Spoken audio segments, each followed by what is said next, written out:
The ring comes again and again, until soon the air is full with the sound of 1,000 bells ringing all at once.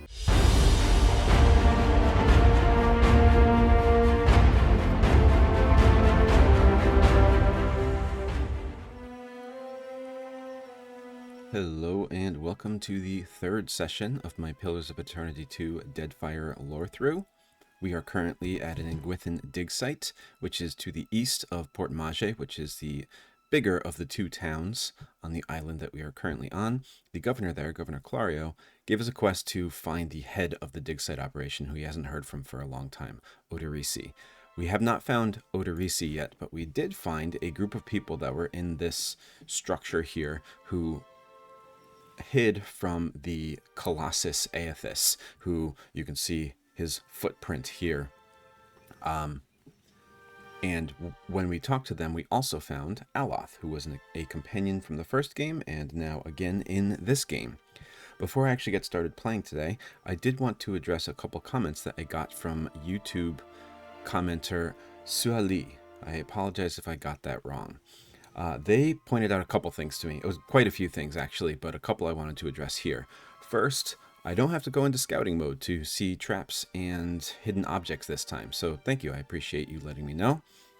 Also, in my first session, while I was going through character creation, I called out something as a skein godlike when we were choosing what race our character was going to be. I said that the example of godlike that I could start with was a skein godlike, and I was wrong about that. I was just thinking, ooh, spooky kind of thing, and that's wrong. That was actually a death godlike, and I'm just going to read from the wiki here.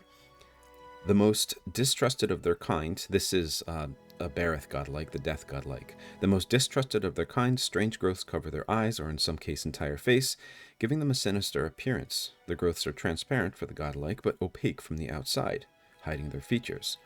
Death godlike are commonly killed at birth because many cultures consider them harbingers of doom. The clergy of Bareth within the Deadfire archipelago and possibly other lands recognize death godlights as the chosen of their god, and the majority of the high priests of Bareth and Nekataka have been death godlike. Powerful and intelligent undead vessels such as death knights also recognize them as children of Bareth, and will often stay their hand rather than bring violence against them. So they aren't exactly well liked, but there are some cultures that do worship them as the actual, I guess, children of Bareth. For skein, though, which is what I said it was, skein godlike, or children blessed, that's in quotes, by this god, are born mutilated and deformed.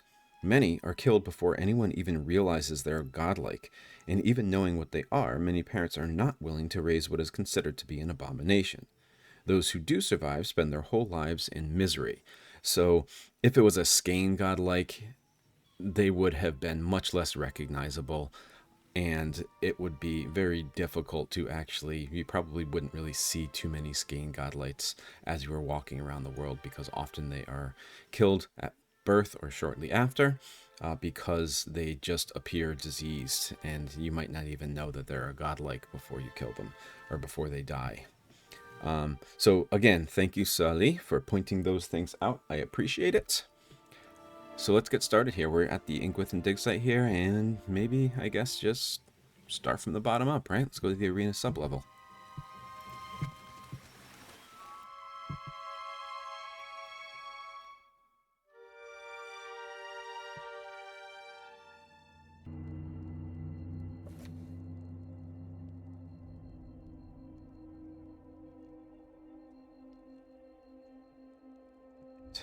This says, let all champions pay homage to Isandros, for without him there would be no glory. Okay, that's interesting. I don't know what these two statues are of. The copper bowl is tarnished to a dull blue-green. Grime and dust coat the surface in a thin film. Gonna examine the bowl more closely. At the bottom of the bowl is a shallow circular depression. With my history, I recognize the offering bowl, an artifact found in many Engwithan ruins. It would have been intended for use only by Engwithans who held high rank or had made some great achievement. In an arena such as this, a champion might fulfill that role.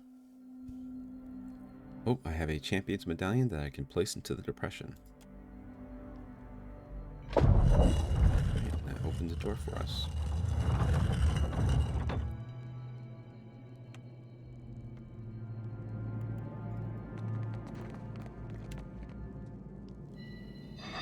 Poor fools. They were unprepared for this. Unprepared for Eothas, maybe?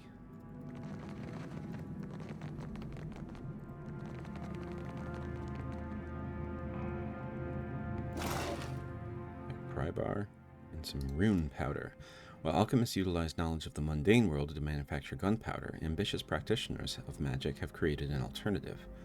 Rune powder, crafted through a process similar to the techniques used to make grimoires, burns hotter and faster than black powder, and is easier to ignite, making it more reliable, especially in inclement weather. For these reasons, it is exceedingly valuable, both to soldiers and sailors, who must often fire their weapons in the wet and cold. So kind of alternative to gunpowder there, and pry bar. Got hardtack. Solution. Alchemists often require specific measured components for both mixing and developing compounds. They store those that remain stable in bottles sealed with wax or cork. Wise alchemists label their solutions carefully. So apparently this person didn't, and it just says solution. Then we got some binding copper. These tight coils of gleaming copper are typically found in conjunction with Adra, where they effect peculiar changes. And we see down here a stack of Adra. I'm not sure if this would be Luminous Adra or not.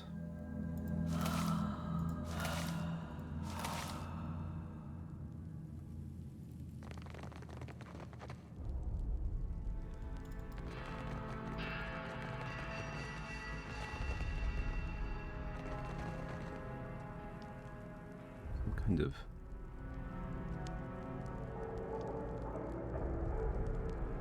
carvings in these reliefs here. On the ground.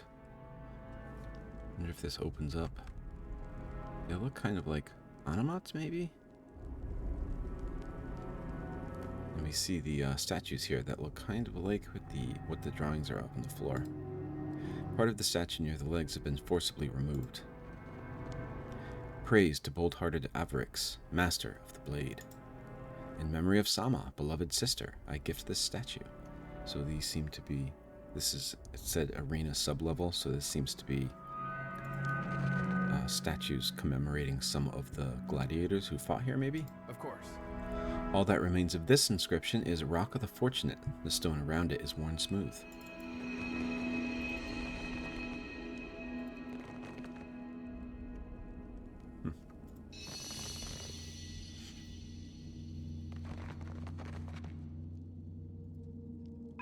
These ornate bronze fixtures appear to be braziers. Soot lined the interior of their metallic petals, and you spy fresh coal beneath the filigreed grating. Someone lit these recently.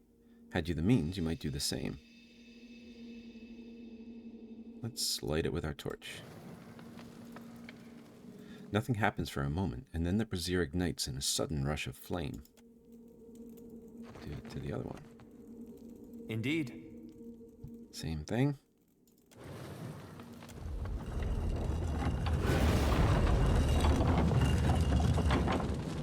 Oh no, our cat's wandering into the fire. I'll try not to get roasted. So it looks like we'll have to touch these in the right order.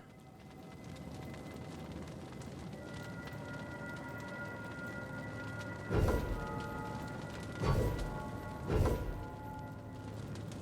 we don't get it right, nothing much happens, so... Wait. Only the bold, the reckless, and the fortunate shall pass safely within.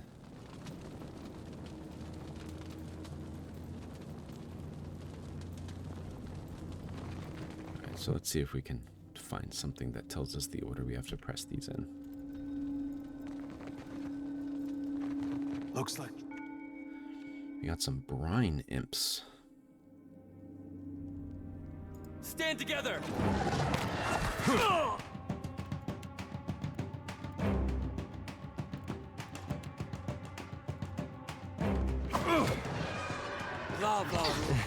Not exactly my area. I was hoping you would blow it up there. Expertise. Oh, didn't make an explosion. Oh well.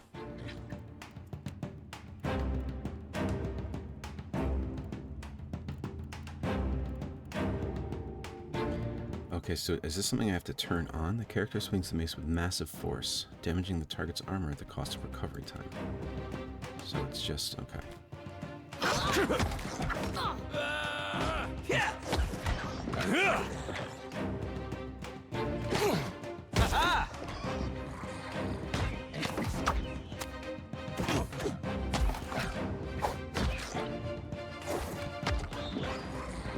Okay, so they're teleporting all over the place, that's what's happening.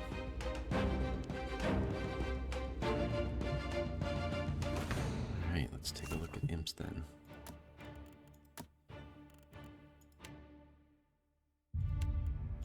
They are primordials. Here's a picture of an imp here. Lured by the essence of magical items possess, brine imps commonly nest in sea caves or among the islands that pepper frequent shipping routes. To avoid a raiding flock, it is advised that ships transporting magical items anchor at least 5 leagues from any imp-inhabited island during nightfall. Elsewise, the crew may find their sails shredded and the hull carved up come morning. Is there something more general for imps? No, just brine imps. So these are imps that you would often see in places like we're in right now. We got a horn. This curved horn could make an excellent trophy or drinking cup. Fine horns are highly prized by artisans who take well to carving. And then a leathery wing. I think I've got this before. Indeed. I was kind of hoping that these would explode. It's just a pile of gunpowder here. Maybe if I was only doing missiles, maybe if I did it with fire, then it would have exploded. Absolutely. Just a moment. There you go. Of course. Fine dagger, copper pyres, some jade.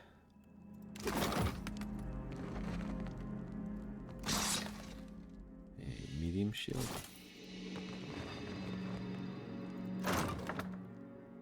Got a tattered note. Wasn't sure about the constructs at first. These new techniques may be less extreme than those of eccentrics like Galvino, but it gets harder to remember that once the hulking things are moving around like large, noisy, witless dolls. The constructs require daily maintenance, and they make the workers uncomfortable. Still, they've been an effective deterrent to the local wildlife, and I have to admit, I've started to feel safer with one of them standing nearby while I work. Oderisi despises the things and avoids them if possible. That alone is a considerable benefit. So there's some constructs here that might be a little warning that we're going to run into them. Galvino was a character we ran into in White March in Pillars of Eternity. He was doing some pretty awful experiments on people. They were criminals that he was doing them on, but he was doing like really awful things to them, and he actually created the companion devil of Karak that we traveled with for a little bit of our time in the first game's Lorethrough for the White March. Also, this person who wrote this doesn't seem to like Oderisi, the person we're looking for. And then we also got some flint and tinder. That's unusual. Got a garnet.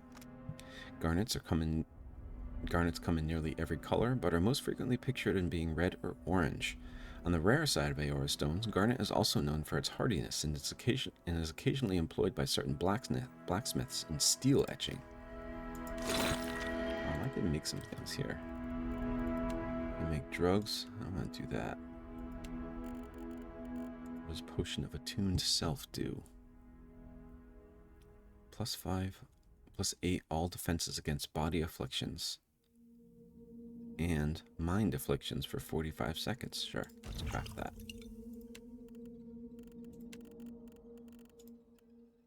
And then I'll craft a Potion of Deftness too.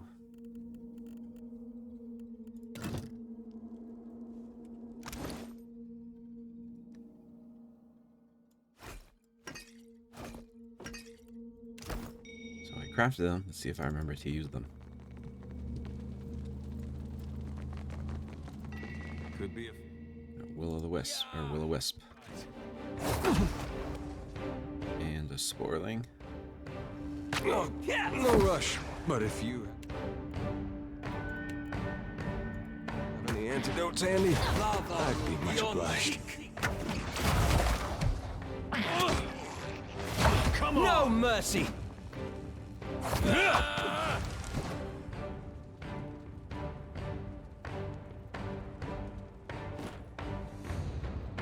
I'm gonna take this off Archer, the Rending Smash. Because I want him to attack more, I think, for the focus. Certainly.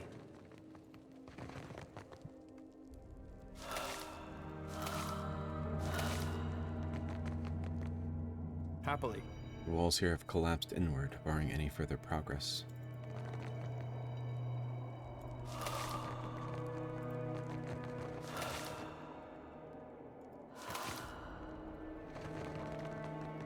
Someone's...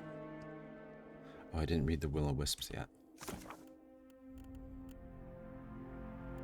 Or sporlings. So sporlings are also primordials, and we see them splitting up here. We have beasts, primordials, spirits, and vessels. And so far the imps and the sporlings are primordials, and I don't know, the will-o'-wisp are spirits. Okay, so here's what it says about sporlings. They are the larval form of dank spores. While more mobile and agile than their mature counterparts, these humanoid-shaped creatures are also far weaker. They spawn from dank spores and use their heightened mobility to seek nourishment. Like dank spores, sporlings often feed off both decaying organic matter and soul essence, and they must bulk up in a sufficient amount of both before maturing into dank spores themselves. I'm going to guess we will run into dank spores at some point in this playthrough. And then for spirits, we have a will-o'-wisp. They have a dazzling lights ability, and they are weak to perception afflictions. That's interesting. I feel like since they wouldn't have eyes, huh? Wisps primarily inhabit abandoned ruins and other such forgotten places. They are thought of as curious creatures, for they sometimes follow travelers for short distances for reasons known only to themselves. While typically peaceful, wisps are notoriously aggressive if provoked, and will viciously defend their territories if they perceive them to be under threat. As a result, wisps are often described as weeds of the spirit world, small, quick to regenerate, and nearly unstoppable in large numbers. And we have another one of those up here, so let's go get it.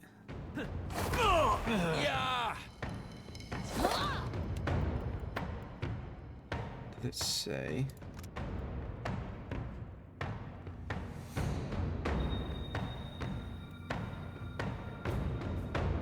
It doesn't say if it's a perception affliction or not. Like what it targets, I don't think. That's on me.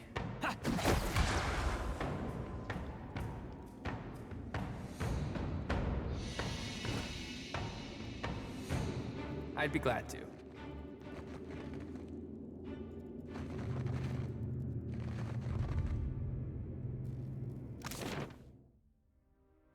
Oh, here we go. So we entered into the entry hall, that makes sense. And then this one down here was the trial by flame. And this one down here is the menagerie. So a place where they, I think that would mean they would like store creatures and stuff like that there. Be careful. We have an essence anomaly. That's new.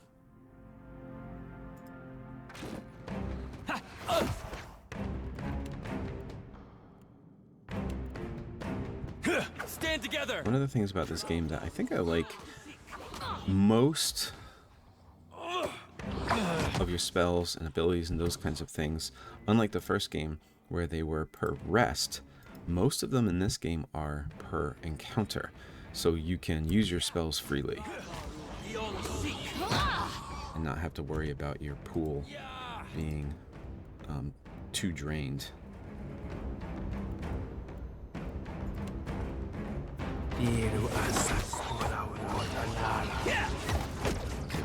Nice. I can hold out. Let's see if we can learn more about these essence anomalies.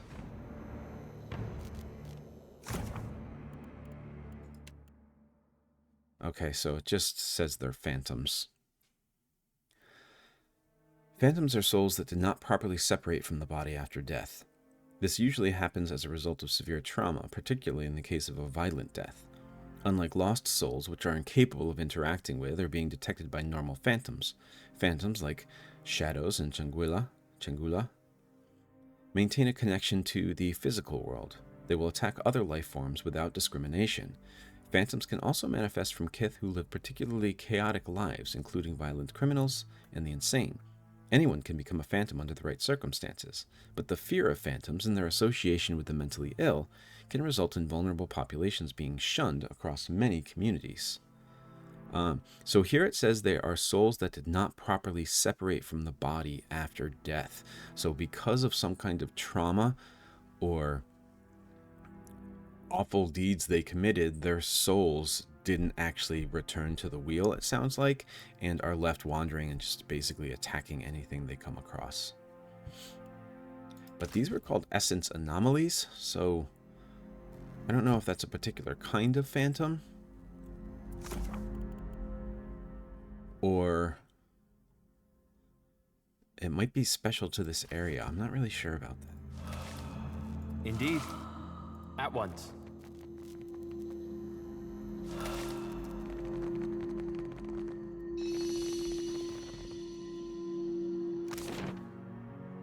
This is a Luminous Adra pillar. That's Odorissi. Oh. Here's Odorissi here. Looks like he was reaching out to the Luminous Adra. And before we explore this here, we see this pillar here. It says it's a Luminous Adra pillar, but it's not glowing. But we do see these tubes, I'm going to guess copper tubes, going to these jars with some kind of glowing green liquid that is very reminiscent of what Adra looks like when it's glowing. And I think now would be a good time to read from the guidebook about Luminous Adra. So I actually have a physical copy of the guidebook this time around, so apologies if you hear the pages flipping. And Luminous Adra is really important to this game and to the Deadfire. So, you know what? I think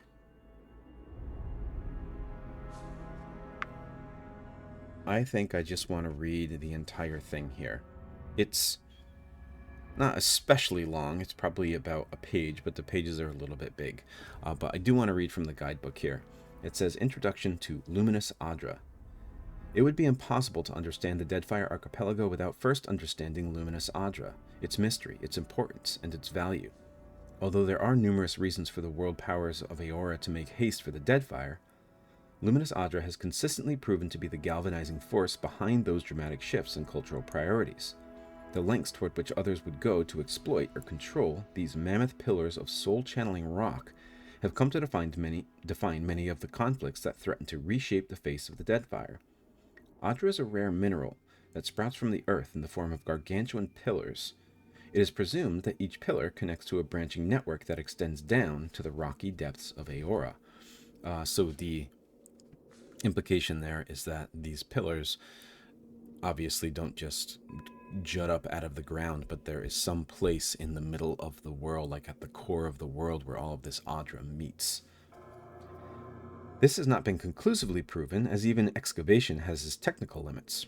When the Adir Empire first looked outward and settled colonists on the eastern reach, the Deerwood in 2623 AI, they discovered a wealth of Adra pillars near the sites of future villages and among the ruins of Erglanfath, the wild region to the east of their settlement. Interest in the Adra, its properties, and the ancient ruins built around its focal points would spearhead the generations of war and cultural tensions that followed in the colonial Deerwood. Prior to settling in the Deerwood, no civilized kith had found such abundant quantities of mineral in a geographically confined space.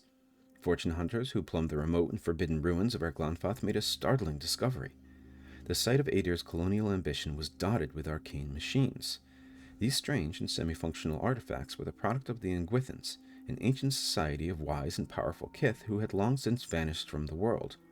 With their machines, They drew from the power of the local Adra to manipulate soul energy. Whatever the Engwithans had planned for their future, it involved the very geography of Eora to see their work accomplished. Deerwoodans, however, would only appreciate the value of their find years into colonization, when the practice of harnessing soul energy, or animancy, grew in popularity, inspired by the work of the Engwithans. The Deadfire archipelago is similarly abundant with intimidating spires of Adra. These reach up from the ground in magnificent pillars, even running through the ocean floor, beyond the reach of any tool. There is a significant difference in the character of Deadfire Adra compared to the known variety which logs the Valiant explorers were keen to record in the earliest days of their settlement. Luminous Adra, as it was later dubbed, gives off an ethereal light, which is thought to be a sign that the mineral houses incredibly dense concentrations of soul energy. A wagon load of traditional Adra, rare and precious though it may be, could not boast the same well of power contained in a mere shard of Luminous Adra. Until this property of Luminous Adra was studied, common understanding held that only watchers who could peer through the veil of existence could perceive the energy of a soul. Luminous Adra permitted common kith a glimpse of the forces normally beyond their perception. Untold millennia of unchecked growth have contributed to the growth of Luminous Adra. Powerful roots of it stretch for uncharted miles, all but hidden save for rare outcroppings that reach above ground or, in even rarer cases, above the waterline. As kith have settled into Deadfire from parts distant, increasing numbers of ships have run aground on whole reefs of Adra. The work of cartographers mapping the southern seas extends not only to charting the islands, but mapping safe routes that veer around known outcroppings. Colonization of the Deadfire did not begin as a hunt for Luminous Adra, but took a violent turn in that direction as soon as researchers identified the unique properties of the mineral. So, Luminous Adra seems to have properties that allow it to house soul essence and be much more powerful than just regular Adra, which regular Adra that we found in the Deerwood is very prized and sought after, but Luminous Adra is so much more powerful in what it can do.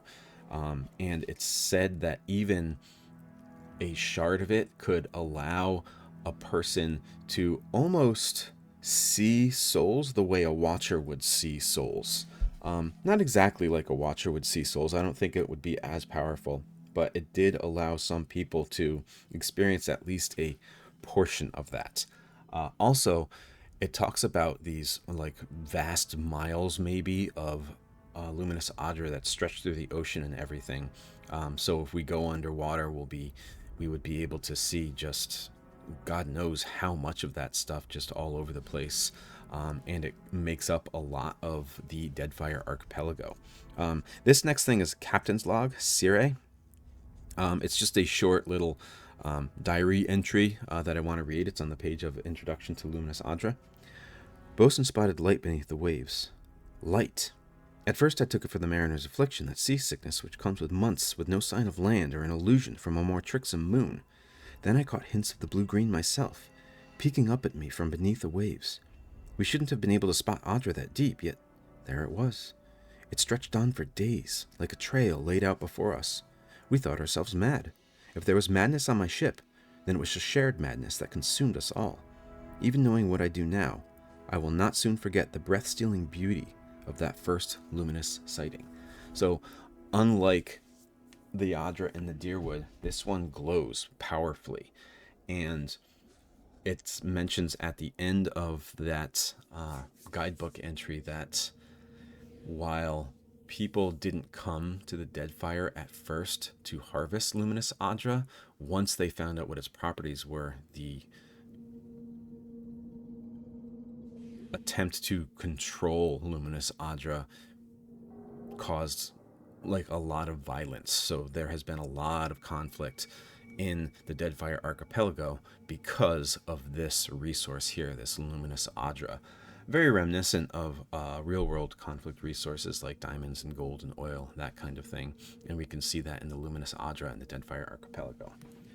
Okay, so let's see what's going on with Odorisi here, who's not looking too hot. Frozen mid-stride, this grim figure is turned toward the colossal pillar of Adra that dominates the chamber. The ashen corpse's outstretched hand rests upon the crystal's dulled surface. Clutched tightly in the remnants of a fist is a bundle of papers, bound together by a leather cord. Several more pages are scattered on the ground at your feet. I think that's the guy we're looking for. Sure holding on to those papers tight. As you pull the papers free, the ashen fingers gripping them slough away, disintegrating into a fine plume of dust. We have gained Odoris's notes. Odoris's notes, acquired from his corpse, are a dense collection of jargon and diagrams. They allude to mechanical and chemical processes used to treat Adra while it is refined into powder. These notes would doubtless be of interest to those working directly with Luminous Adra. Standing here by the lone figure, you are struck with a feeling of dread. The air around you, the very motes of ash and dust, all of it is stagnant and still. The feeling grows worse when you look up at the Adra and sense no energy flowing into its surface. It is as though it has been disconnected from the wheel. So the wheel is a reference to after a person dies in this world, their souls eventually make their way to a wheel where they are kind of recycled and put into another body at some point, and that is called the wheel. And it seems like Adra and Luminous Adra is somehow connected to that wheel, like that's the path that they take to get to the wheel or something. And this one is dulled because it's not connected to the wheel anymore.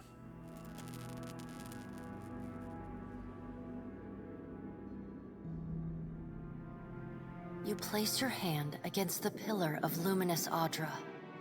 A dim, warm light emanates from the surface, but it feels cool to the touch. Pinpricks dance along your fingers, uncomfortable but not painful. A woman's voice, scratchy, distant, and halting, echoes in your mind. Find your soul in him. That voice sounds like Bereth, and we have heard that Eothas has at least a portion of our soul, and he's using, among a lot of other souls, our soul to move and be alive in this world. You concentrate, peering into the Adra's energy as you would peer into a soul. Its inner light is blinding, but as you become accustomed to it, you perceive the core of the Adra itself. A churning mass of millions of soul fragments. With a jolt, the energy reaches out to you.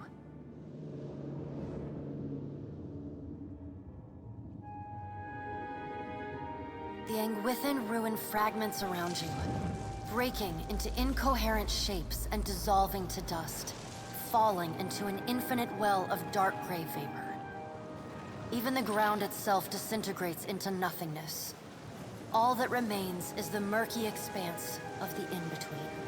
The Adra pillar, and a skein of golden threads rooted in the pillar that extend far off into the distance. So this seems to be some kind of a vision that we're having, but it's also bringing us closer to death. We're back at the in-between, which is where souls go before they return to the wheel. You focus on the threads. You catch glimpses of memories, your memories, mingled among the memories of thousands of other captive souls. The filaments begin to cohere, rapidly twining into a golden cord. With a muffled crack, the cord ripples outward in a violent wave toward the endless distance. The filaments begin to cohere, rapidly twining into a golden cord. With a muffled crack, the cord ripples outward in a violent wave toward the endless distance. Huh. And these filaments, are these memories? The cord undulates over a space so vast that you lose sight of the wave before it finds its end. Then, a heavy creaking, like the sound of mountains shearing under their own weight, washes through the dull gloom of the in-between. A violent force yanks you along the cord at an incredible speed. The murk of the in-between warps erratically, as though you are observing it through an ill-ground lens. So we're traveling quickly through the in-between on this cord of filaments. And I think it's soul essence. Just as quickly as you were pulled forward, you stop, suspended below a massive figure of ancient carved Adra.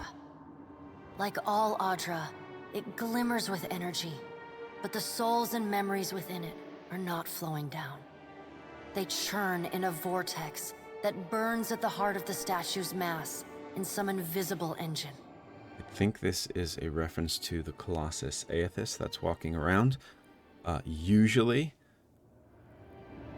the soul essence in Adra would flow through it and return to the wheel, but in this particular version here, they are literally just like basically the Colossus's heart, so they stay there and swirl into in a vortex, it says, and that is what's keeping the Colossus alive. It is Eothas.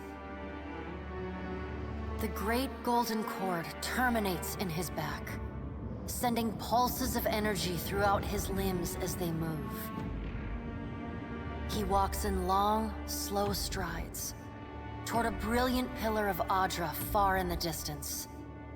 It shines even more brightly in the in-between than Eothas. So he's walking towards something even more powerful than him, that has more soul essence than he has. From within the teeming throng of souls, dozens of eyes look out to you. Through the cord, their collective anguish and despair push at the edge of your mind. Help us! Please! Help us! Their voices echo in your mind. Somewhere within their ranks, you can feel the presence of your own soul, slumbering deeper in the gyre. So these are all the souls, including ours, that are housed in Eothas. I'm going to reach out to the lost souls. You reach out to the lost souls, but the incredible power flowing through Eothas's body repulses you. Not even your Watcher powers can penetrate the massive tides of energy crashing through him. The souls sense your efforts and attempt to breach the surface of Eothas's body, but are instantly pulled back down into the deep well at the statue's heart, as though they were pried from the edge of a great precipice. Eothas's stride slows and stops. His head slowly pivots until its great burning eyes are cast back along the cord. As his gaze meets yours, you feel an overwhelming rush of incredible joy mingled with profound sadness. You have sensed similar anguish in lost souls, but never with this intensity. A soothing voice drifts into your mind. So it seems like not only Eothas has housed this soul energy to keep him moving, but all of the memories that are included in those souls are now also his, which is why it's so intense. It takes great bravery to venture through the in-between, even for a Watcher. A swell of admiration radiates out from the god's heart, a force so intense that it momentarily overwhelms you. So he senses us, trying to get our soul back. You do not need to follow me, for their sake or your own. Something beautiful is coming.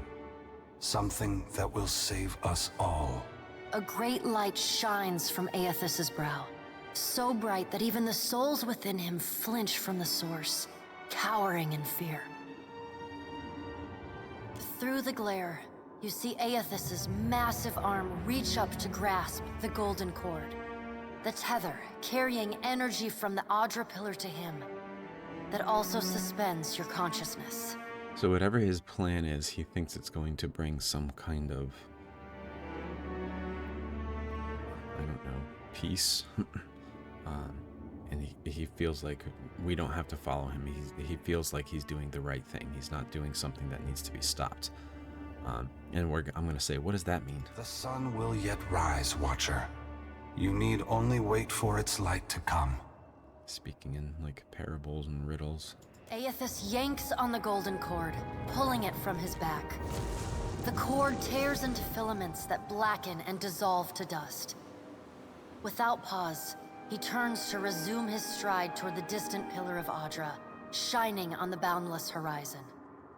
You hear the souls within him cry out for just a moment, before your consciousness is snapped away from them. So we kind of cut our connection to him. The in-between goes dark. For a second, you feel a mix of nausea and a sensation like spinning and falling. Then the moment ends.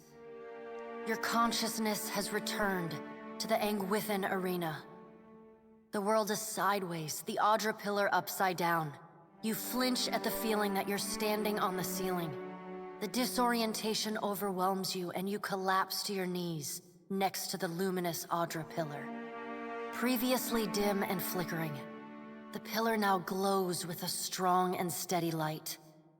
You touch the Adra again, but the chill and prickling sensations you felt before are gone, replaced with a comforting warmth, like the embers of a fire that has just lost its flame. I'm not exactly sure what just happened here. The Adra is going to be glowing now? And where it was empty before, it seems like there is soul energy in the Adra now. Not sure how that happened, though. And yeah, we can see here that it's definitely glowing. As you return to the world, you feel a hand on your back. You alright? Come on, we just got your back. Despite his tone, you can see genuine concern in Adair's eyes. I'm not sure. Well, if you're not sure, now I'm worried. I've seen you commune with souls of the dead, but this looked altogether different. What happened? So I can be benevolent. This I can use metaphysics. Eothas tethered himself to the luminous Adra, and I connected to him through the essence. Yeah, I'm gonna go with the benevolent option here. Thousands of suffering souls were trapped within Eothas. I was powerless to help them. I don't believe the god of rebirth wishes souls to suffer. If he's harvesting them, he's got a plan. What did Gon say? Is he gonna meet us? What do we do next? He charged you with a divine calling, didn't he? Just like he's done for me. So here we see that this is dutiful, and it says Aloth flashes a quick pleased glance. In other words, he appreciates that Shoti is dutiful.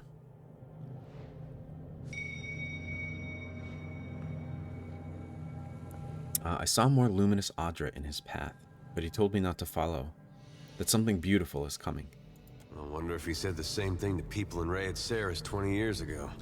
Raed Saris, Deerwood's neighbor in the north, Raed Saris is a nation firmly rooted in its Eothasian faith, a fervor that took hold during the events of the Saints' War and remains even after the apparent death of Eothas. Raed Saris is where Eothas inhabited the body of Saint Widwin and started the Saints' War. That's probably about 20-25 years ago now. I wonder what he's after, and why he's been giving me these dreams. The things I've seen, they leave a mark on your soul. She rubs her arms despite the balmy air. I may not know what Gon's got planned for me, but clearly he wanted me to meet you. So she seems to have faith in her god and his plan, regardless of what she sees here. Right.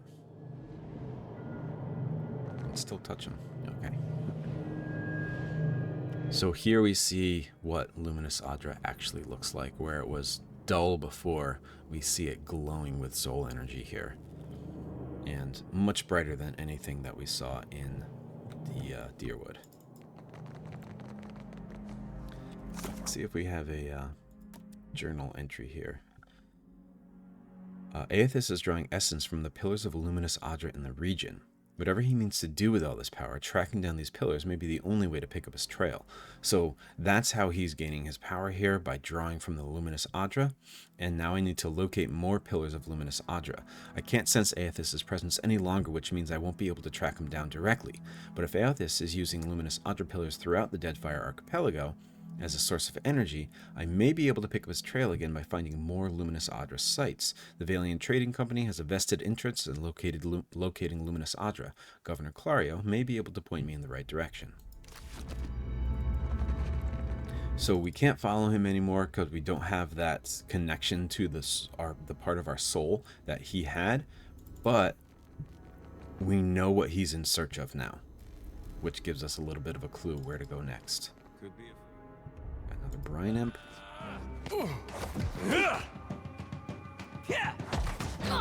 What can I do?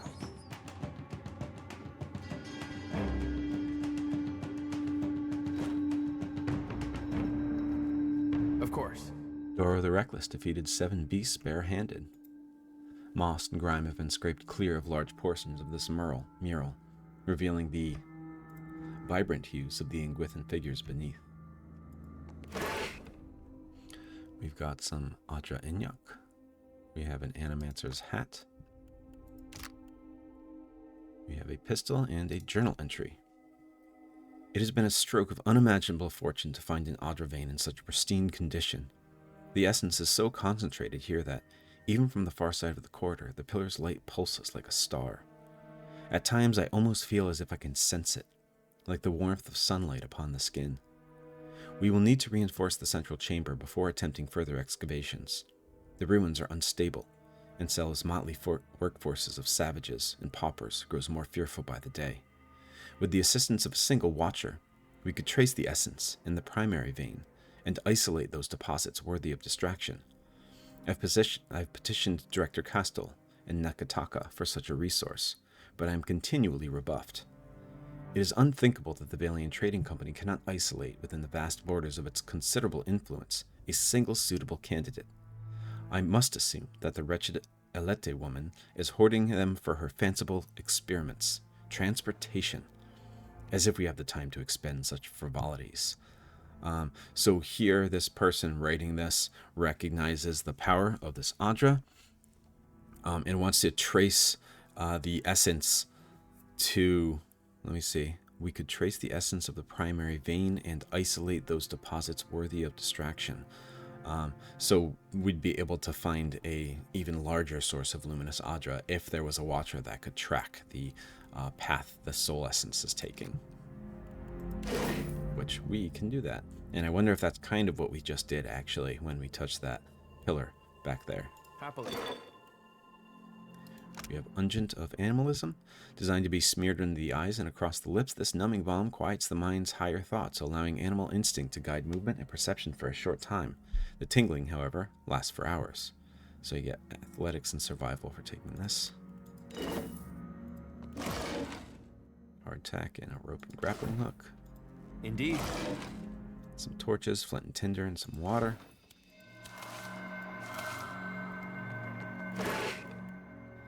Got some peridot. Found almost exclusively in a pale green color, peridot is a glassy stone that is easy to find, but difficult to find in specimens of gem-worthy quality. I'd be glad to. Alright, did we not go so? Yeah, we gotta go over this way.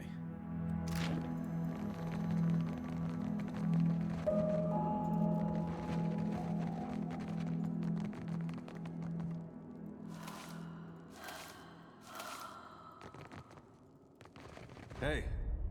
Here's the constructs that the note was warning us about. Stand together. And a worm.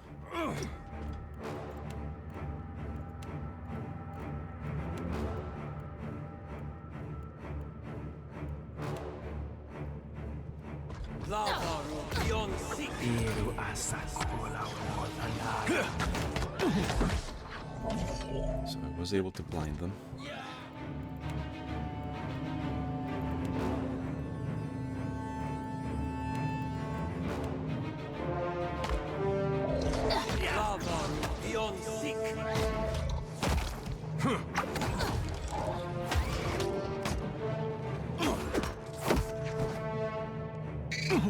That's it.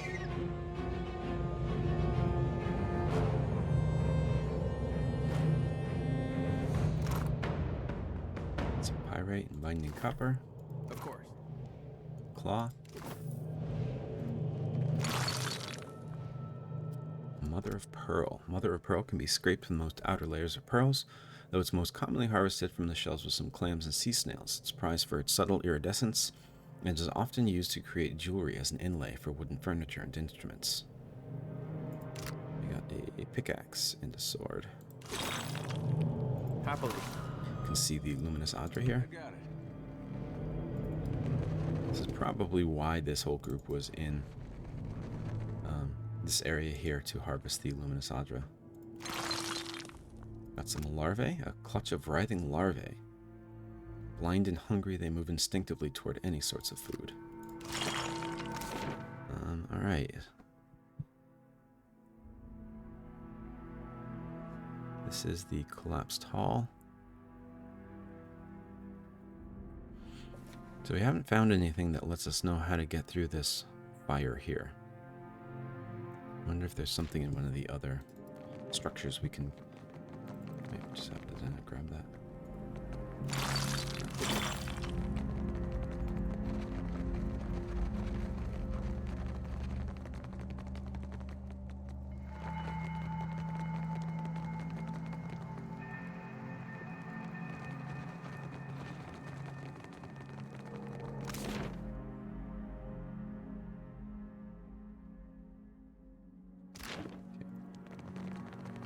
Yeah, so this is not Luminous Adra, I don't think. Unless it just kind of loses a little bit of its luster after it's been harvested hard. There is something. I forgot that we opened this door. We have an Amulet of Health, which gives us plus 15 max health. We got Adrabon. White Adra is an extraordinarily rare precious stone found in some formations of Adra. It sometimes appears immediately adjacent to copper conductors used in Engwithan structures. It has a luminant white color with pink and violet vein striations running through it. And maybe I will give... Oh, he's already got an amulet. The Night Market Amulet. Oh, I haven't read this yet. Adra chose not to return home to Gilded Vale. Through a number of quiet inquiries, he soon found his way into an underground organization of Eothasians known as the Night Market. This is actually something that was in one of the ending slides of the first game. Ironically, in learning that the gods had been fabricated, Adra found his faith in Eothas renewed, in that his god was neither alive nor truly a god has become irrelevant. He rose quickly through the ranks of the Night Market for his optimism, for his bold leadership, his ultimate goal to make the Dyrwood a place that would welcome the followers of the Shining God once again. This amulet, unassuming and easily hidden if need be, is a symbol of faith recognized by other secret worshippers. So he joined this group called the Night Market, and definitely correct me if I'm wrong here, but I believe they were it says an underground organization of Eothasians. Because the Dyrwood outlawed worshipping Eothas, they had to do it in secret, and it seems like that's why this is called the Night Market, because they would worship Eothas in secret and they would try to spread the word of Eothas. This also alludes to the ending of the game, the first game, where we found that the gods were not like always around. They were not creators or anything. They were actually created by the Engwithans, and they're still powerful, they're still alive, they are real, but they're not necessarily gods as we tend to think of gods. And that was a truth that Woodica, one of the gods, and her follower, Theos Ixarcanon, who was the main antagonist of the first game, tried to keep hidden from the people. And they had done some pretty awful things to keep that secret from the population of Eora. And it seems like even learning that, Adra still had even more faith, actually, in Eothas. So maybe I'll give that amulet then to Shodi.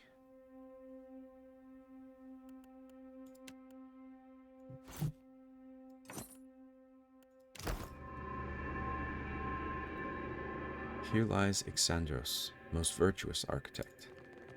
Ishandros.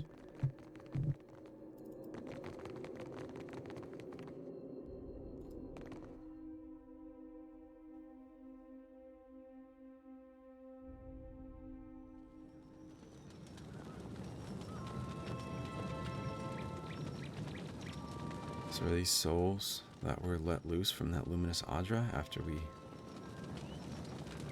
communed with it? As the souls move past you, some turn their heads in your direction, but most seem fixated below you on the Adra pillar beneath your feet. A few nod their heads in thanks or raise a hand to acknowledge your presence. I wonder if this is because I reached out for them. What do you see that I can't, Watcher? Souls. Dozens of them, maybe hundreds. They're all going to the Adra pillar. All of them? Really? She strokes the cage of her lantern, appearing lost in thought. A small group of souls has started to cluster around you. One of them is standing a bit closer than the others and gestures for your attention. Watcher, we'd like to come with you. Why don't you just go to the Adra pillar? We would, and we appreciate that you showed us the way, but what if the Adra goes dark again before we reach the Beyond? So I guess the fear is if the Adra goes dark, then they have no way of traveling to the Beyond. The other souls shuffle anxiously and look to each other, then back to you. Very well, follow me. Can I harvest the souls now? Eothas tenses fingers and smiles. Yes, of course. Thank you for aiding my mission, Watcher. I just knew you'd help me if I followed you. Eothas nods, a quiet smile etched across his lips. Shodi glides her hands in a series of motions that resembles a martial art or an intricate dance. As she slides a circle around the area, she begins swinging her lantern faster and farther from her body, until an ephemeral light flares from inside. The lure is answered, and several souls change course, drifting past the lantern's cage to disappear. Thank you, Watcher.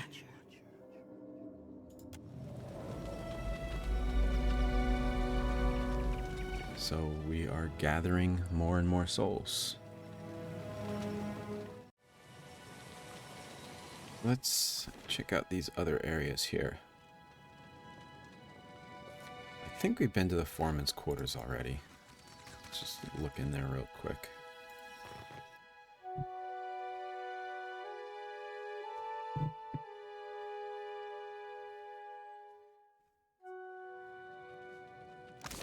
Okay, yeah, we've already been here.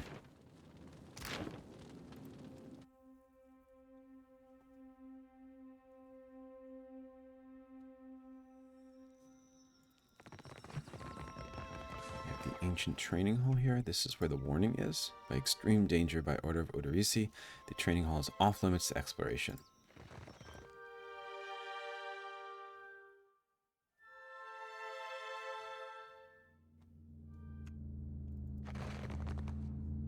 I want what this is. Of course.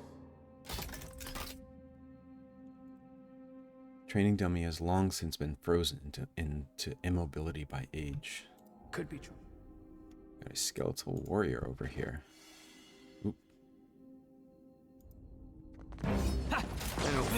Oh man, it's all right.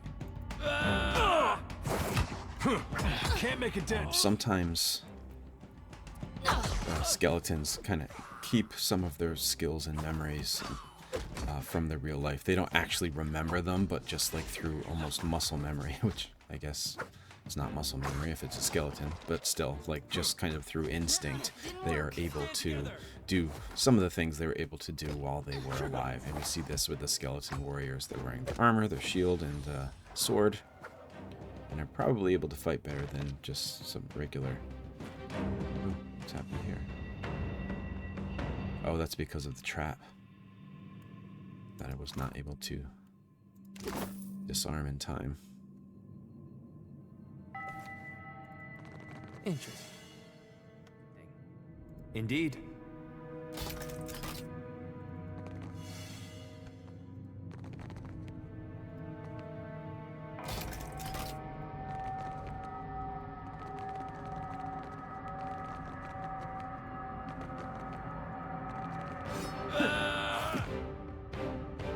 The skeleton warrior's a little stronger.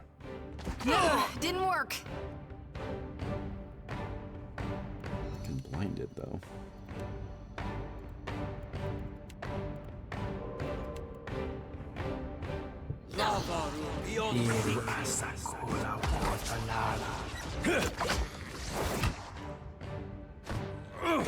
Yeah.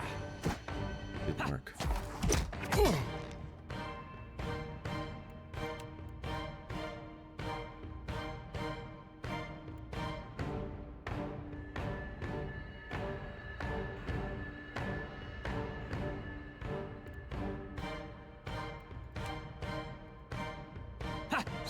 this time. There we go. That was about as useful as a bump on a pickle. Stand together!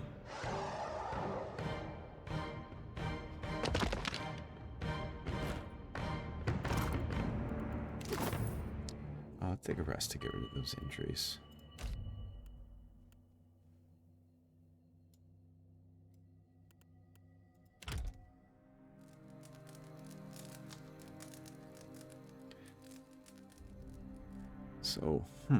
So we can craft food and stuff, and this time it seems like it's a long-lasting effect. So like the last game, you could eat food and it would last for like 5 or 10 minutes. This one seems to last until rest, so I'll try and start making some food Which is to eat. what's that belly thing is? We got gauntlets of accuracy, and then a mace and a large shield.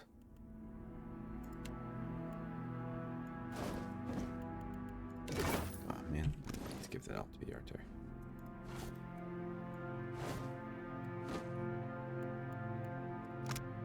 Plus the accuracy, gloves, gauntlets, and bracers offer a variety of benefits. While some grant protection in combat, many have magical properties that empower the wearer in other ways. Too special there. Happily.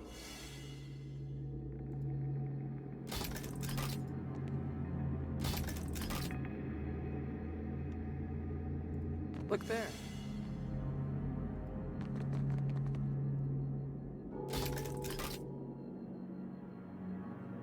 Got another one of these statues over here. Of course. This statue bears elaborate detail from the buckles on the warrior's greaves to his curly locks. This is all ready. So this is the foreman's quarters over here. And this is where we are, the ancient training hall.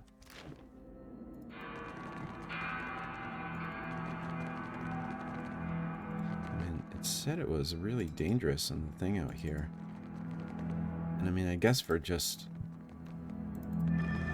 some expeditioners that are looking for Luminous Adra, that would have been difficult, but it wasn't any more difficult than the arena that was down below.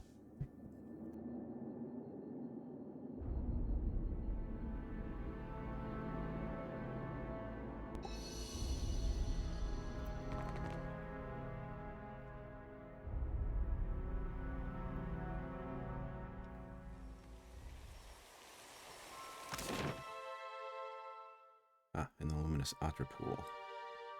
It's the last place we can go.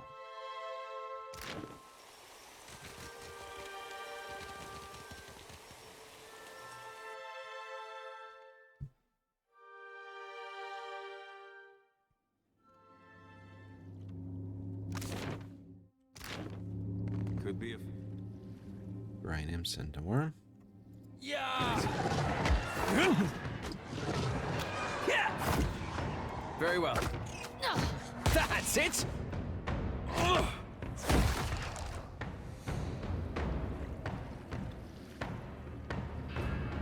Happily.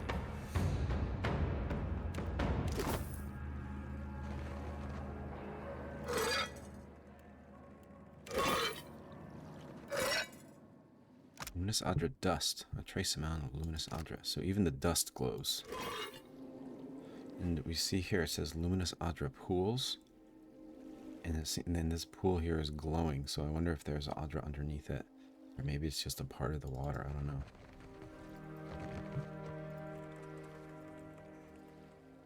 Is that it?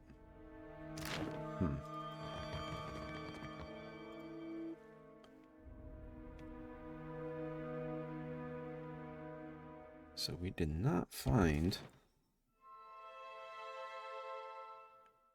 any way to open that path. I wonder if that's just a trial and error thing?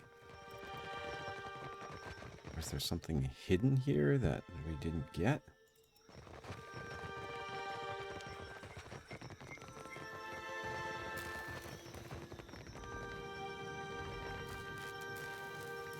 What a mess. We will remain here to see to our dead.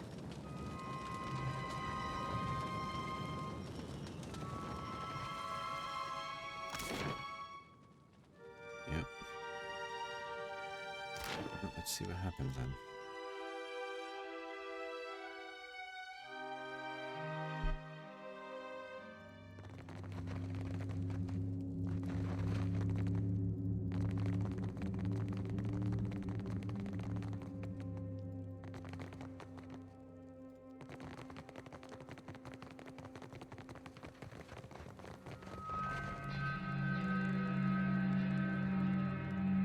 See these symbols anywhere.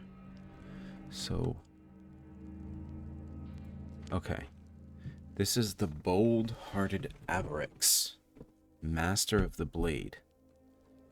And we have here this symbol with the 2 dots.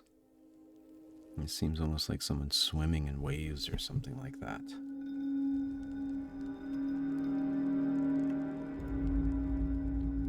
In memory of Sama, beloved sister, I give the statue. Nothing there. Part of the statue near the legs have been forcibly removed. All that remains of this inscription is Rock of the Fortunate. The stone around it is worn smooth. Okay, so this is... I don't really know how to describe this here. It's almost like a candle with wings.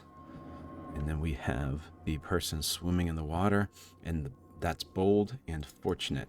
And maybe we just have to guess the third one, because up here it says only the bold, the reckless, and the fortunate. So bold is first, then reckless, then fortunate.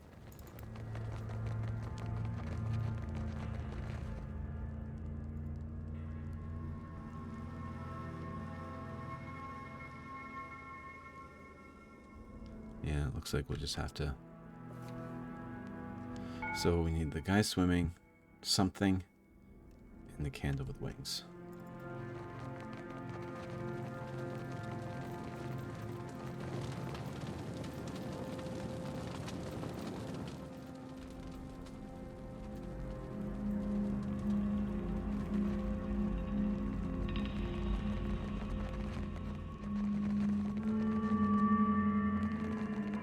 Anything that is makes reference to recklessness.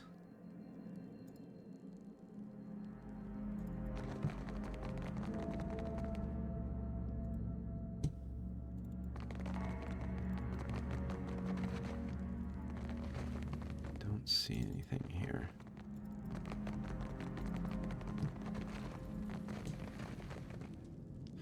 So maybe I'm just missing something, but I'll just try different things for that middle one. So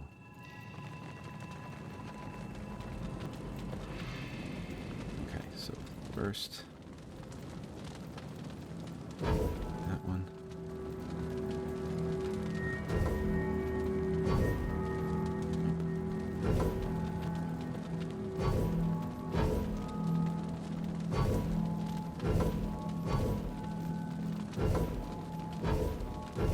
There it is. So this was the reckless one here.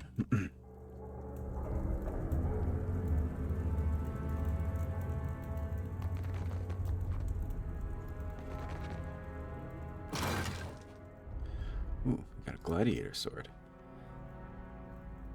Double-edged sword of cast bronze. This ancient weapon is equally suited to thrusting and cutting. The blade is pitted and tarnished, but still holds a keen edge. The Engwithan gladiator, who once wielded the blade, most assuredly carried it with a bronze shield. So we can enchant in this game. Unique with gold border weapons, armor, and shields can be enchanted to further increase their potency. Each enchanting recipe requires a number of specific ingredients. When you have the ingredients to perform an enchantment on an item, it will display a plus in the upper left corner of the item's icon. Okay, so that means we actually can. So we can make this a sharpened blade.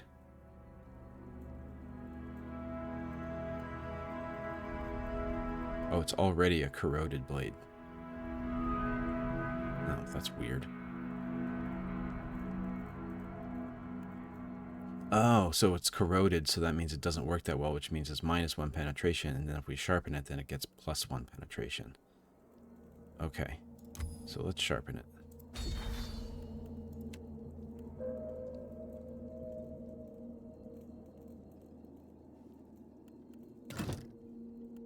and some paired up. I think Adra is proficient with swords. Nope.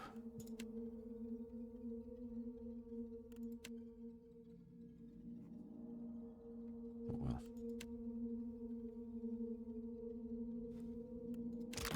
Maybe we'll find somebody that is.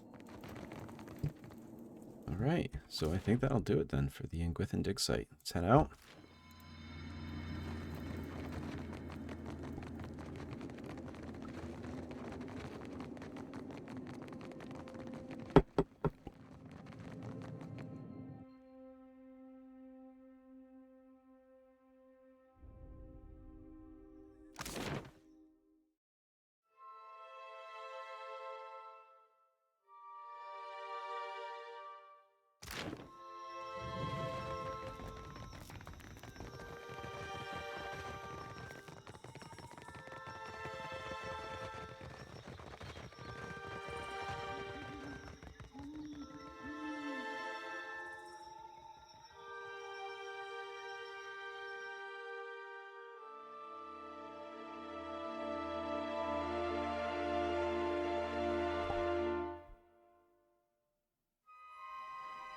I just realized my mic was muted there. I apologize for that. So we are headed back to Port Maje to speak with Governor Clario after we found Odoris's body, and hopefully he'll also be able to lead us in the direction of another Luminous Adra pillar. Also, we can head to Gorecci Street. Hopefully we can actually, fight what's there now that Eothas is with us.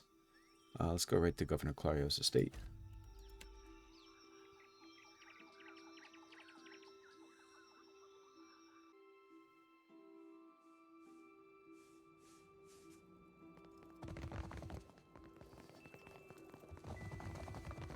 Right.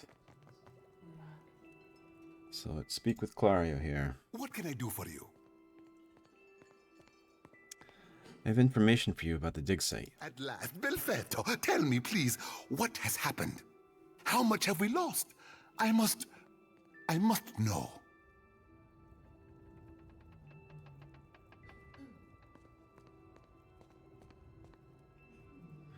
I'm sorry, some of your animancers made it, but I'm afraid Odorisi was killed when Eothas arrived. I see. I suppose we are fortunate to have any survivors. And Odorisi's notes. His research? So I'm now just realizing there was a lot of bodies there that just crumbled when we touched them.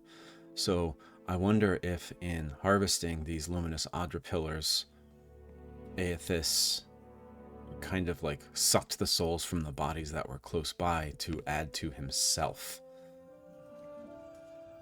And the animancers that were in that shielded cage, along with Aloth, they were shielded from that because they were in that cage. That's what that cage was made for. So it seems like Eothas is just kind of taking souls of living people as he makes his way through the Deadfire archipelago. Alright, I'm going to give him the notes. I found these. You did. Gods be kind. Clario takes the bundled notes from me with barely restrained urgency. Within moments, he's flipping through the papers, his eyes sweeping back and forth across the pages. He doesn't seem to care very much that Odorisi is dead. He just really wanted these notes, and that's all he really cares about. Belfetto! Belfetto! We are saved! Clario lets out a relieved, almost giddy laugh, looking at you with a toothy grin. A grin he hides soon after, beneath a cough and a look of some regret. That is, Odorisi's legacy is not wholly lost. I like to believe the man would find that pleasing. So he kind of realized he was being a little bit ghoulish there.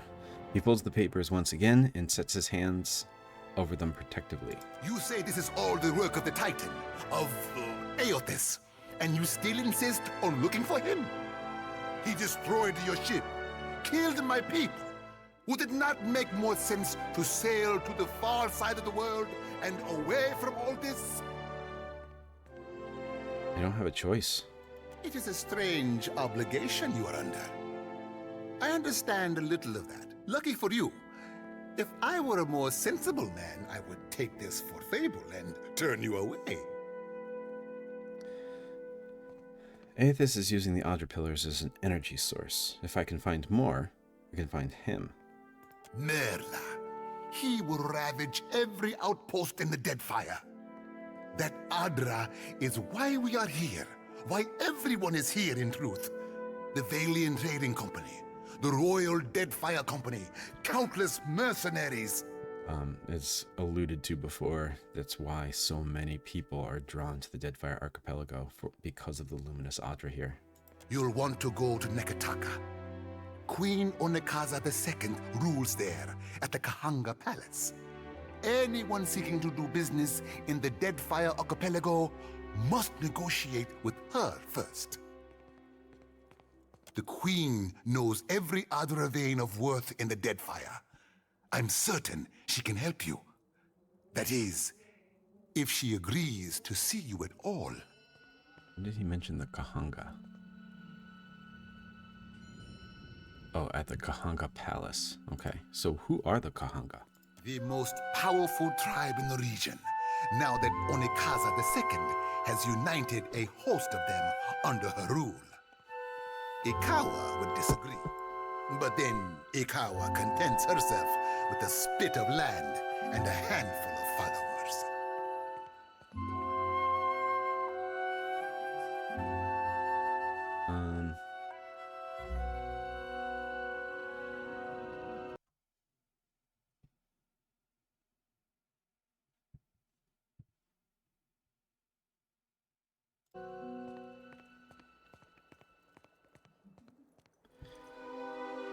Then that's where I'm going next. And for that, you need your sheep. I'll arrange it with Ikawa. Between the two of us, I'm certain we can gather the workers we need. Ikawa is the storm speaker that was on Satahuzi, I think it was called. Head down to the beach once you are ready to depart. Thank you for your help. Bompiaco, it is only right, after all you have done for me. I won't keep you further. You have a long and very strange journey ahead. Bompiaco is a Valiant expression meaning my pleasure. Some advice. After you have had your audience with the Queen, seek out the Valiant Trading Company. They make their headquarters in Neketaka, and the company always appreciates good head. And Governor Clario would definitely be sympathetic, or maybe even allied with the Valiant Trading Company. Maybe he is a part of the Valiant Trading Company. I think he is, actually. Alright, so we have a next goal. To head to Neketaka and speak with the Queen there. It says, many have come to the Huana city of Neketaka to seek their fortunes in Luminous Adra. If anyone knows where any large pillars of note may be found, I'm likely to find them there. Alright. Let's see if Louisa has anything to say here. I don't know what to make of these stories of behemoths striding across the land. Nope.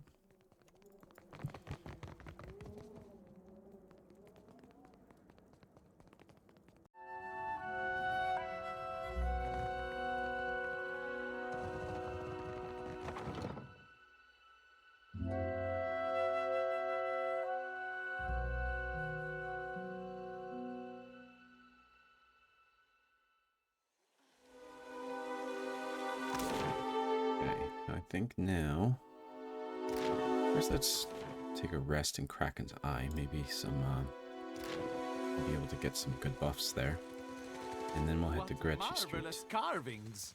Oh yes, this one is many centuries old. Blessed by...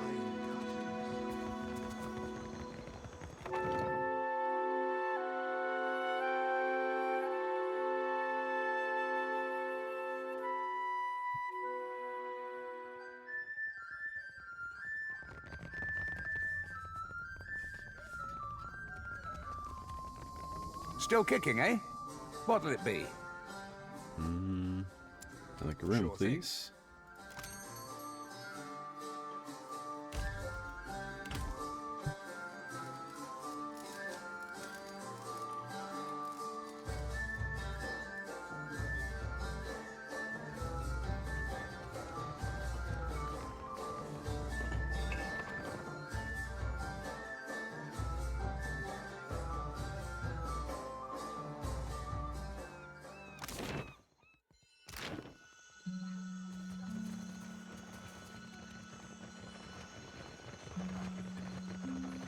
fresh fish.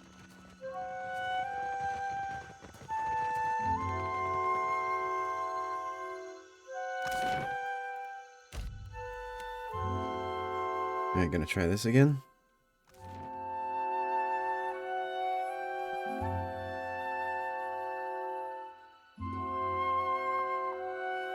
Last time we came here, we died pretty quickly. So let's see if we're better off this time.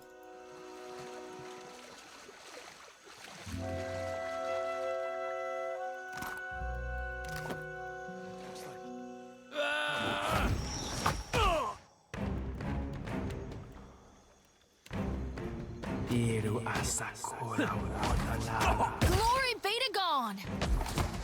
We're dropping like flies! Died pretty quickly.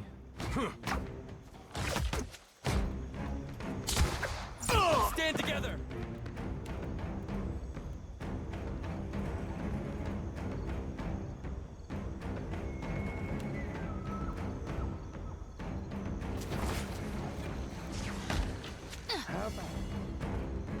That's right. Yes. This went much better this time.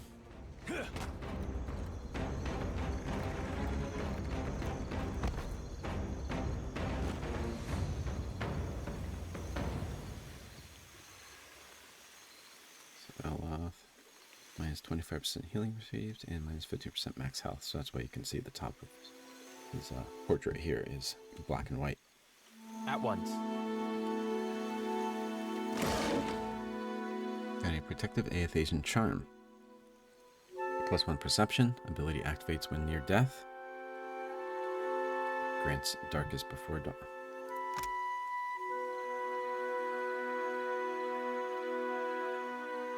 Grants health over time and reduces incoming damage when the wearer is near death. Okay, so it's just kind of when you're close to death and it starts to protect you and heal you, but only once per rest. Give that one to Shodi. And also Mother of Pearl.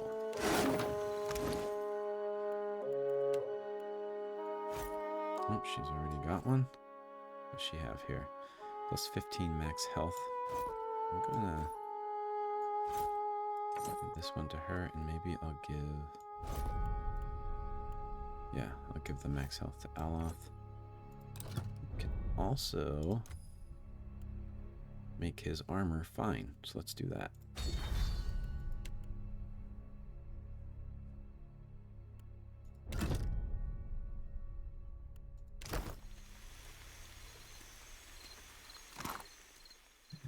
We have the Ethic Knoll here. I'm just going to hold on to that book for now. We did read it during the first one, and we saw it in the Governor's Mansion, I believe, but I didn't want to read it right then, and we would have had to steal it, and I don't want to do that. So now we actually have it. Scoria, Ragged Hood, there.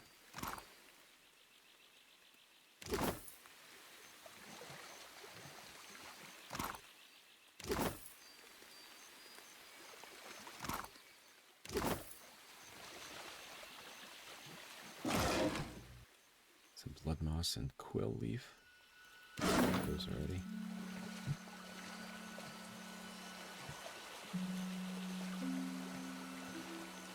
Let's start taking notes on things that I've read and things that I haven't read. I'm sure it's going to get unwieldy sooner rather than later. But wait, let's see. Can we talk to this soul? Yes. Something must be wrong with my vision. No matter how much I blink, I cannot make out more than blurry lights in the darkness. You are quite blinding. It says Reparo worker here. That is the lower caste of Huana society, the Reparo. I'm sorry, but you're dead. Come with me. I'll help you. Dead? Oh, but this is terrible. The spirit sighs, wispy shoulders slumping. Let me ease this one's pain, Watcher. Dark eyes solemn, Shodi circles her lantern around the departed soul.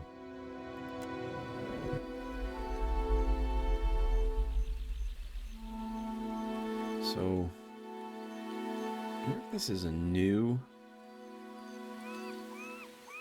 there something swimming near me? I think there is. Don't know what it is though. I don't know if this is new. These souls don't seem to be making their way to the wheel or anything, so I wonder if this has something to do with Eothas and his effect on the Luminous Adra, where souls are just kind of sticking around. So where the first game was about newborns that did not have souls, this one, these souls seem to be lost almost. And some of them aren't even aware that they're dead. Oh, that was my cat. That's what it was. Okay. Nothing but endless grey mist. This is not the afterlife I was promised. My friend here is a harvester of Gone. She'll help you find your way. Right. You'd best follow me then. She addresses the empty air, smidge to the left where the deceased woman actually stands, but when she glides her lantern through the soul's amorphous form, the essence coalesces inside.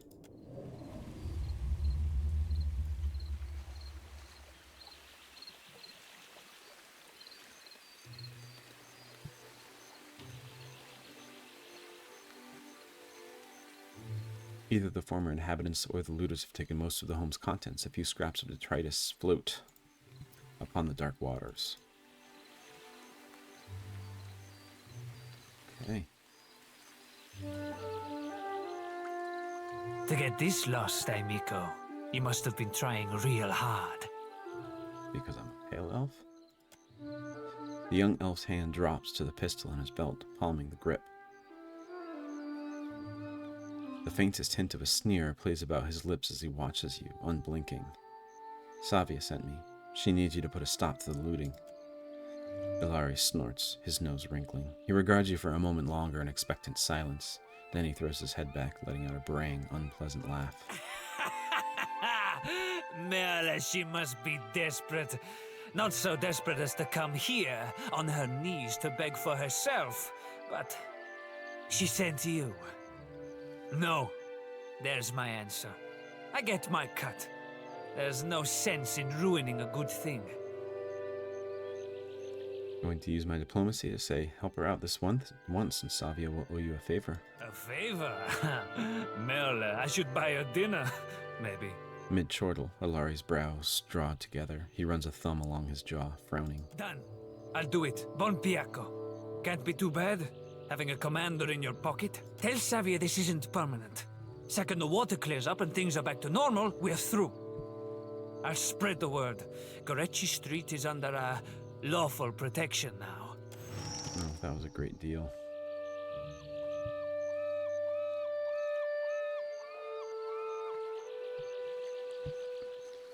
But we did it. So let's head back. Oh, wait. Shodi wants to talk to us. Gotta wait in my lantern now. Almost feel like I can hear the soul when I jostle it around. With every soul, my lantern's getting heavier and heavier in my hand. How are you feeling? Have you suffered any recent nightmares? I did. Recently with you. You were walking the depths of the ocean, but you didn't drown. And in your hand, you gripped the key to Eora's end. Her face alights with fierceness. I've seen stars wreathing a statue's brow, and souls flowing like tears over gleaming Adra. And then my god headed into the heart of the storm, where he could find the darkness. Tell me what's on your mind? That's all for now. Let's ask her, should you be swearing so much as a priestess? Reckon not. She grins wide and confident. But I can't help but be a touch wayward. So Aloth is... Oh, because she's prideful, Aloth gives you a pained look. That's not something he really likes very much. I don't take it too far. My mom caught me once necking in the murkberry stalks. And of course I fight. But I've not done much more than that. And I don't use the real ugly words. She waggles her sickle around in a helpless sort of gesture. Sometimes the feelings, they just come tumbling right out of me. Gods darn it. Adair points affably in approval. That's all for now. It's time I got about searching for lost souls. Okay, I think that's everything here. Yep. So let's head back to the guard.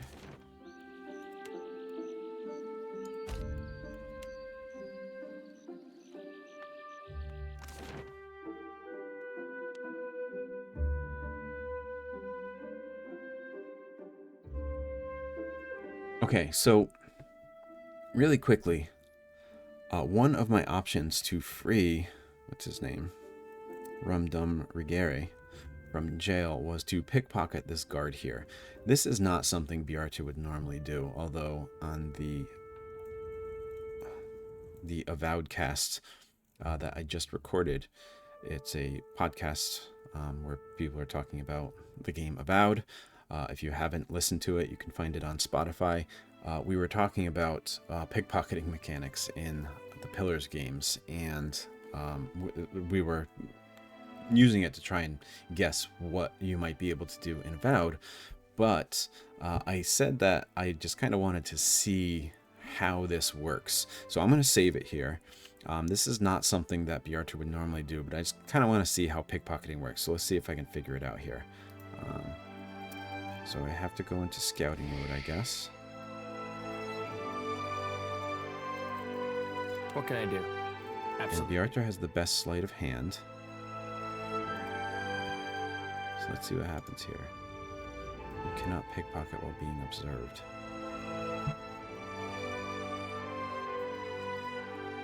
So that must be because he can see me?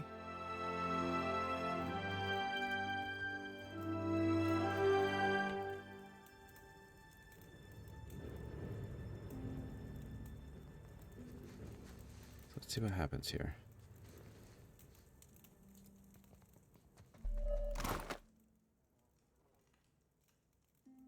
Okay, so basically you can pickpocket something. It says you can pickpocket without detection, the jail key, but I can't get the drugs. So it's not just it doesn't like test, it tells you whether you'll be able to do it before you even do it. So I'm not even going to do it here. I just kind of wanted to see how it worked. So you go into scouting mode and you just click on somebody, and as long as you're not being observed, you can pickpocket.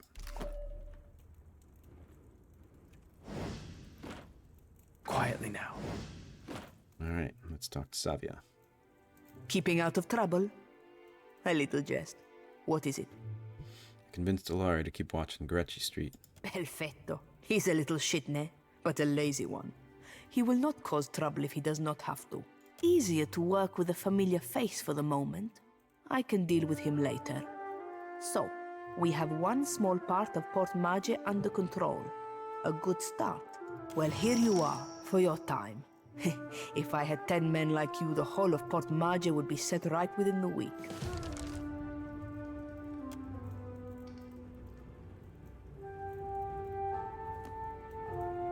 Of course.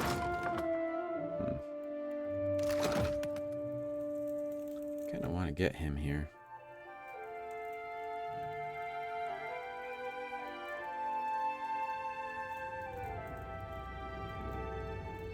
Let's do...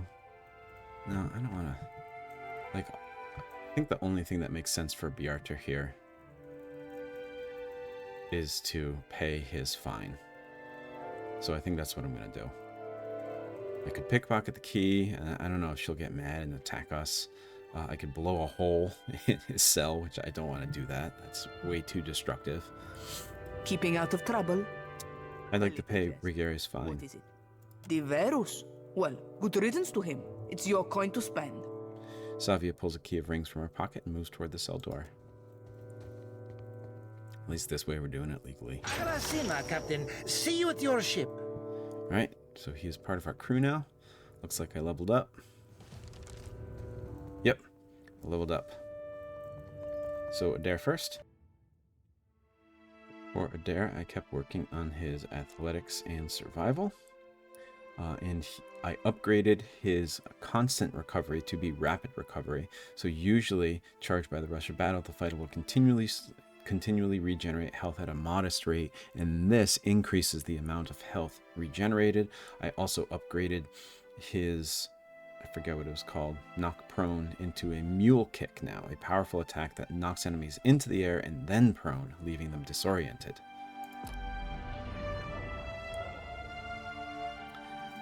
Next, Shoti. For Shoti, I upped her Arcana and Religion. I gave her Bull's Will, which increases her will defense. She automatically gets Vile Thorns, which shoots thorned brandles at nearby enemies, causing pierce damage and potentially sickening anyone in the area of effect. And I also gave her Consecrated Ground. Creates a long-lasting circle of healing, regenerating ally health. Next, Bjartur. Bjartur, I upped his Insight and Mechanics. And I gave him Puppet Master, which destroys a target's psychic defenses, leaving them dominated by the cipher for the duration. Let's see if it tells me dominated is an intellect affliction. Ah, that's how I find out. Okay. A dominated target is subservient to the will of the enemy and will use everything at its disposal to fight its former teammates. And then we have Psychic Backlash, which once per encounter, I can invoke a retaliatory strike, stunning an enemy whenever they target the cipher's will defense. And finally, Aloth. For Aloth, I upped his Explosives. I'll start using that. And Metaphysics. I gave him Exposed Vulnerabilities, which bears the enemy's weakness combat vulnerabilities for all to see, interrupting them as well as reducing their armor rating and deflection. And I gave him Combat Focus, so he gains concentration at the start of each combat, which will hopefully help him not be interrupted as often when he is casting spells, since he's the wizard and he's obviously going to be casting spells often.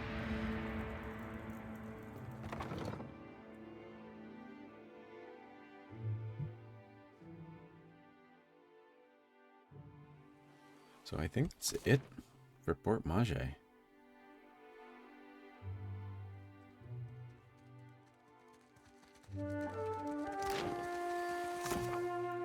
We have Shoti's quest and Adair's quest. And the rest, we are just looking for, we're trying to get off this island, which Clario and Akawa are going to help us with that now, and then we have to search for Eothas. So let's head on out. I don't know why I chose to go this way.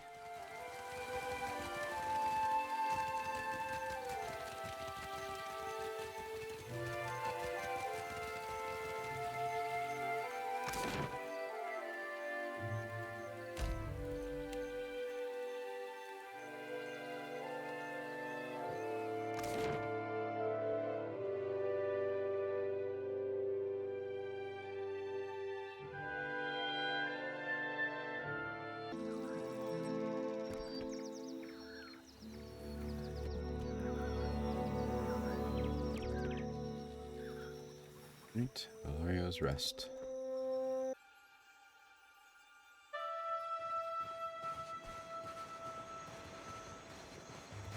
Good, you are here. Clario has made good on his promise. We are making ready to free your ship. Akawa gestures toward your vessel, where a motley group of Huan and Valian workers race to and fro. I say still that you are fortunate. The ship was nearly lost, but it will float. For how long, I cannot say. You will wish to find a friendly port with some speed, I think. Do you know where Nekataka is? So you will go to the great Kahanga city as well. You must sail north for some time, and then a little east. Take care in Nekataka, outsider. It will close its jaws around you, and you will never notice. Come, we will see your Defiant out to sea.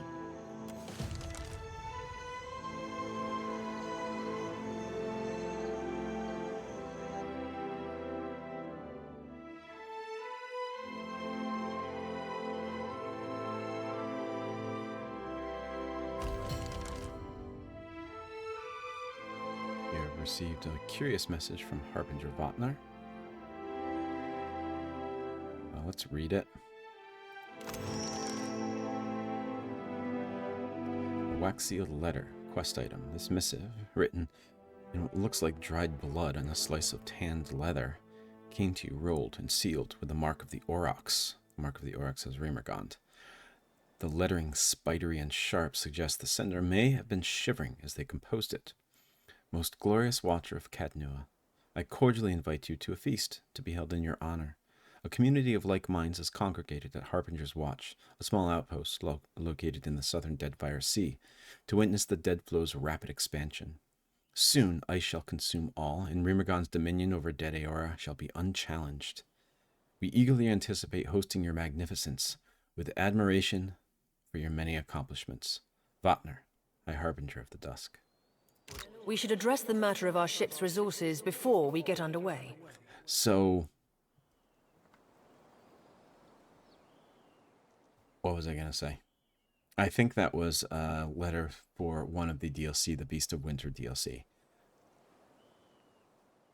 It saddens me to inform you that we lost several crew and most of our provisions during the storm. However, Port Maje appears to be well supplied, and I expect the recent disaster has left several sailors in want of a ship. I suggest we contract for additional supplies and crew before we return to open water, or our voyage may indeed be a short one. Okay, so we have a tutorial for ship-to-ship combat. In Deadfire, not every ship on the sea is friendly. Hostile ships can attempt to engage you in ship-to-ship combat. During ship combat, distance and orientation to the enemy are vital to your success. Distance determines if the enemy is in range of your cannons or if you are in the range of theirs. Orientation determines what cannons, if any, you can fire, as well as how easily your ship may be hit. Turning your side to the enemy may allow you to fire more cannons, but it makes you an easier target. Each ship must maintain its sails and hull. Damaged ships limit the speed of a ship. Damaged sails limit the speed of a ship. If a hull is destroyed, the ship will sink. A ship's cannons are also limited by how much ammunition the ship is carrying.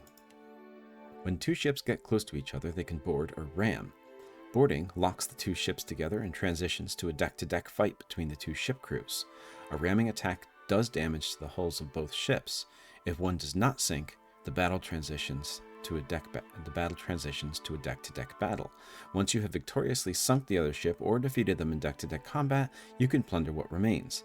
Plunder typically includes ship resources, treasure, and occasionally the unique triumph of a noteworthy enemy captain. Coins can be shared with the crew to improve morale, and triumphs are always flown from your ship's rigging.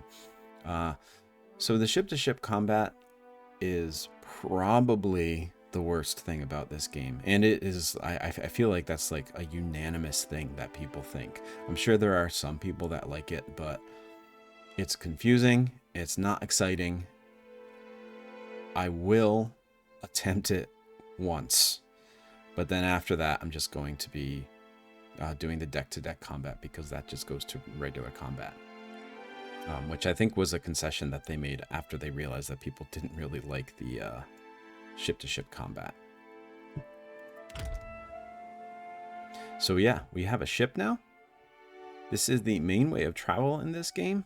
As you can see, this is an enormous map, and we have just this little part mapped out over here. This is where the Fog of War is. I like in this game to really like go back and forth and make sure we have everything mapped out. Like, it bothers me if a little bit is still clouded or something like that. But I don't know. Let me know if that's going to be boring. Maybe I can try and find a way where the entire map is just shown already, so I don't have to do that. On the map, we do have marked Neketaka and Harbinger's Watch. Neketaka is our next stop for the main quest, and Harbinger's Watch is where that DLC started for the Beast of Winter. So let's head back to Port Maje, but this time on boat. We see here that we can grab some things on the water. This is a Principi on Patrena. Looks like it's coming after us.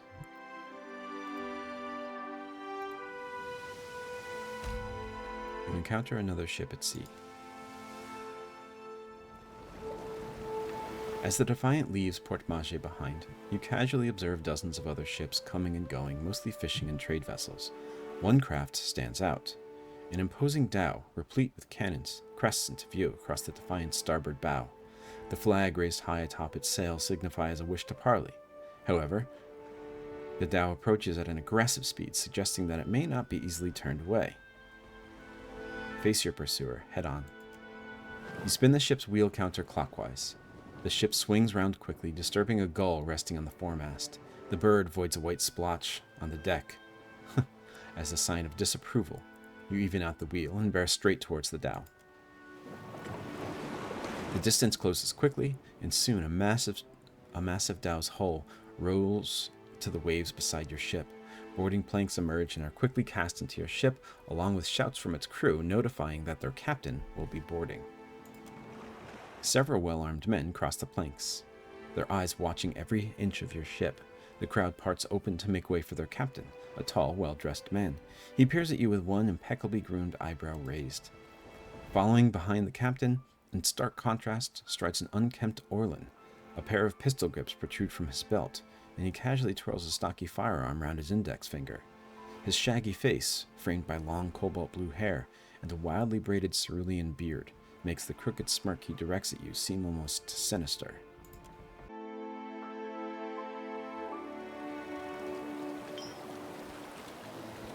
Adra, Waterocadno. On behalf of the Principi and Patrena, I must request we meet in parley. The broad-shouldered captain uptilts his chin in greeting. When he smiles, his left cheek divots, a shallow dimple. The Principi San Patrena is responding to the collapse of Grand Valia from 2720 to 2760 AI. Noble families packed up their houses and sailed abroad, seeking opportunities away from the shadow of their homeland. Over time, their old world traditions evolved into a new identity as the Principi San Patrena, the princes without a homeland, a loosely connected and regulated organization of pirates. So this is the pirate faction.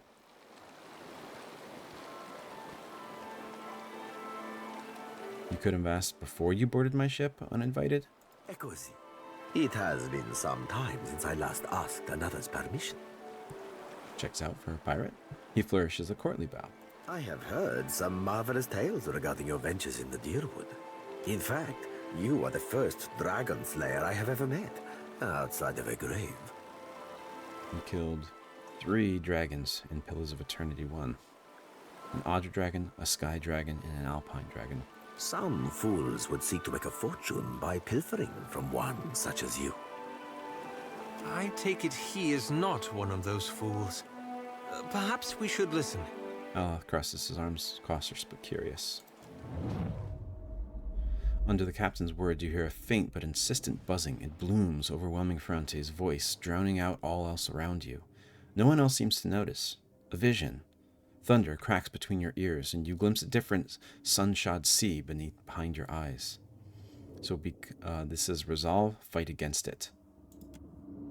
You shudder your mind, reinforcing your inner self, rejecting the invading spirit. That's because I'm a cipher, I'm able to do this. The vision passes, leaving you blinking on the deck of the Defiant, looking into Ferrante's face. He raises an eyebrow. I believe you have met such a fool. Captain Benweth of the Drake. That is the person who already attacked us. Despite the gravity of his words, he smiles grandly, and the dimple cuts deeper into his left cheek. I know a cipher's handiwork when I feel it. Tell yours to stay out of my head. The blue Orlan's mouth falls open. Voxen of Ubilnet Merla. Careful, ship hunter. Mind that you do not confuse a useful skill set for a non-expendable one. Ferrante glares at Serafen. That must be the person next to him. The Orlan steps back, blinking away the rebuke, and peers at you, probing. His yellow-green eyes narrow, unfocused, as if trying to remember something. Then the captain turns a warm smile back to you. So he seems to be chastising the Orlan next to him for trying to use his cipher abilities on us. And this Vok Senovopene Merla means you little fox shit. My apologies. Rest assured, it will not happen again. Apologies, Captain. Didn't mean it, really. We're up all night, you know, searching out our friend here. He looks to you. You've been at sea a while. Your mind starts playing tricks on you, aye? Well, mine plays tricks on others, too. Usually don't mean much. Maybe see a bit of shadow, hear a bit of tune. Not unless the person's sensitive. Like, say, a watcher. He winks. I remember the Drake. That is the ship that attacked us. Gelarde. Then that should make this easy. I am keen to show my rascal of a compatriot some much-needed humility. I thought perhaps you may care to as well. So the pirates seem to be squabbling with each other. He wants to teach Benwith a lesson, even though they both belong to the faction, the Principi son Patrena. For our teas, do my job for me, friend. Hope you don't die in the effort. The rogue words flit through your thoughts like darters, not quite your own, but not entirely unlike your own either.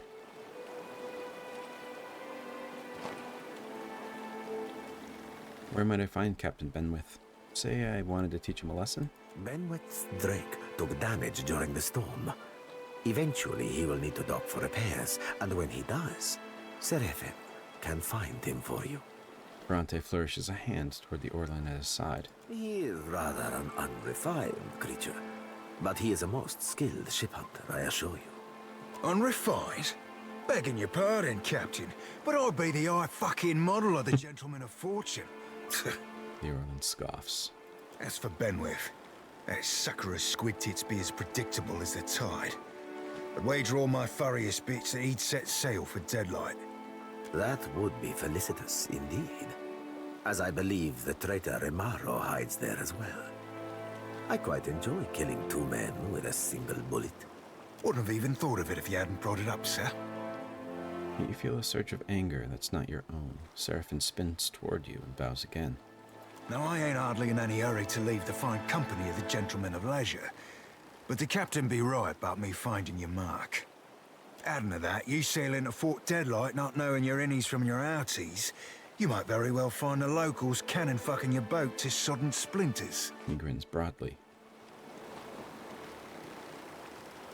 Why loan me your best ship hunter? What venture does not require an investment to be prosperous? The Serafen is an allowance, which I expect you will return, in one payment or another. Welcome aboard, Serafen. Oh, you won't be regretting this, Watcher. At least so long as you keep us heavy in grog and light on the onions. Them dirty shit apples ain't never agreed with me, and I'll be suspecting they never will. He pats his belly as he strides to your side. He's not sleeping near my berth, I promise you that much. I sail now for Dunwich, my own safe port. I will await you there, should you be successful in schooling our wayward captain. So we have Serafen now, who is a companion.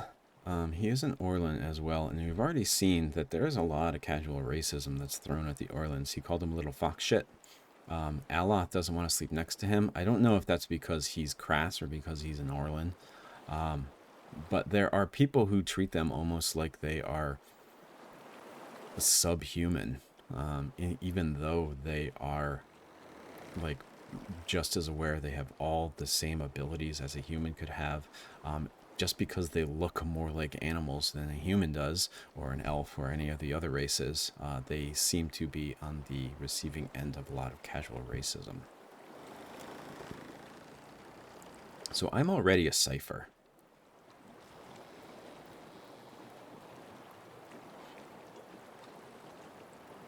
Always warns me against multi-class, which makes me nervous to do it, but you know what? I'll make him a witch. I'll make him a barbarian cipher.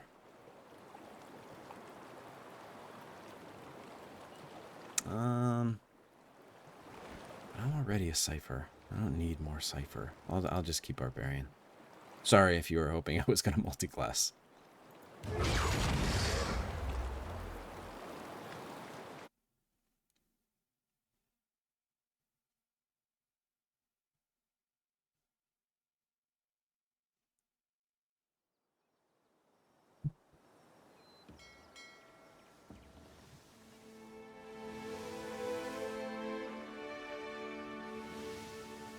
Let's see if we can see. So Arena is not healing.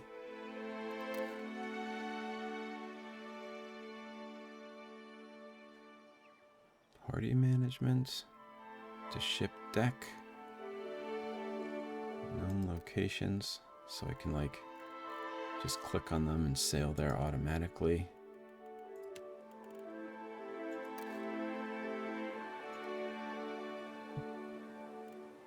Let's see, here it is. Yeah, here it is. Okay. So here's the ship UI. There are several jobs on the ship that a crew needs to fill while sailing. Every ship needs deckhands, cannoneers, and a helmsman, and all ships benefit from having a cook, surgeon, and navigator on board.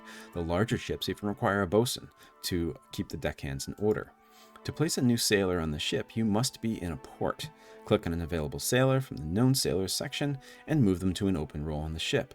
Note that each sailor has different talents. Not all sailors will be well suited for a given job. Filter through the known sailor job types to see who excels at each role. Your crew consumes both food and drink while adventuring. The type of food and drink you feed them will adjust their morale. More expensive provisions make them happier. Cheap food and drink will lower their morale over time. Even so, few things will impact your crew's morale as badly as letting them starve. A starving crew with low morale may mutiny. If neglected for long enough, some may even die. There are several jobs on a ship. The captain determines how likely the ship is to gain an advantage, first move, and other bonuses in ship-to-ship combat. Deckhands are required to perform any maneuvers in ship-to-ship combat. If a ship does not have enough deckhands, it will move more slowly on the world map. The more skilled deckhands a ship has, the faster it will move in combat.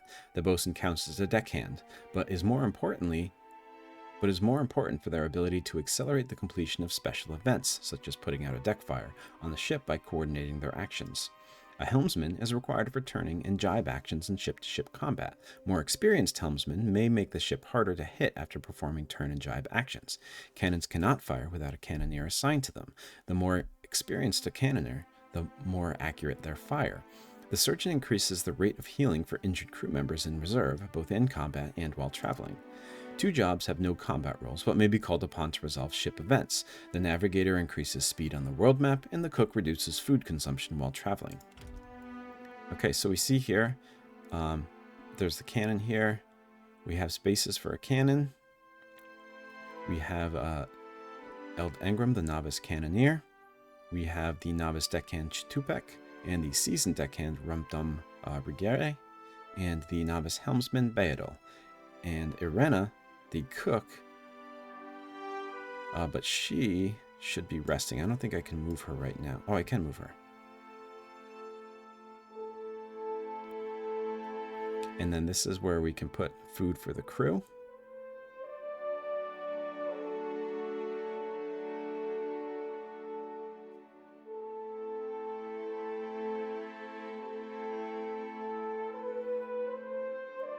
Let's give them some fruit as well so that their morale goes up. And they will eat that slowly as the, well, maybe not slowly, as time moves on and we're traveling. Is there anything else I can glean from this? So the colors that we're flying right now are the Watcher of the Deerwood colors. This is what our hull is made of. We can have some places for upgrades here. We have an anchor and lanterns and a helm. I don't think we have a surgeon.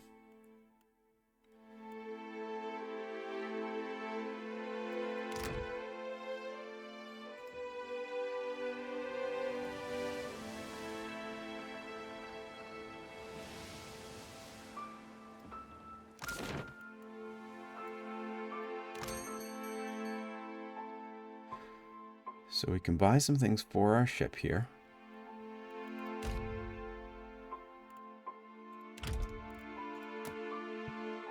And it looks like we can hire... Let's see if we can hire a surgeon. Seasoned cook, novice deckhand, novice surgeon. So we'd have to hire this one here. Daily wages 2. She's an Adiran elf. She's fearless. Okay. Let's hire her.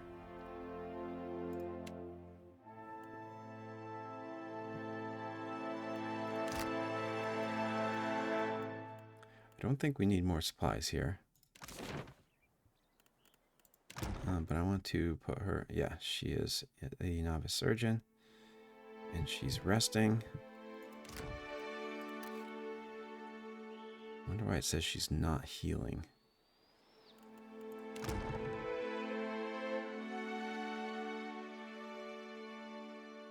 Plus 20% heal rate. Okay. Because we have a surgeon there. Okay, good. Okay. Sorry, like I said, I have played this before, but it's been a while, so I'm just kind of like learning some things here. But I want to make sure I point out, it says our hull health up here. We have our sail health. We have injured crew. Our morale is content. We have 61 food rations and 40 water rations. We have only 2 medicine, so maybe we should buy some medicine. And we have 20 cannons, and we have a pair of 25. So let's actually buy some medicine.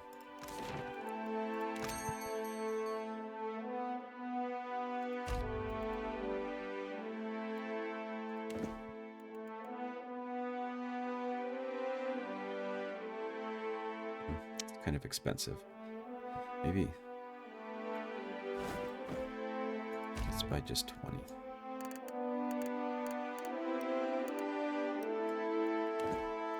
There we go.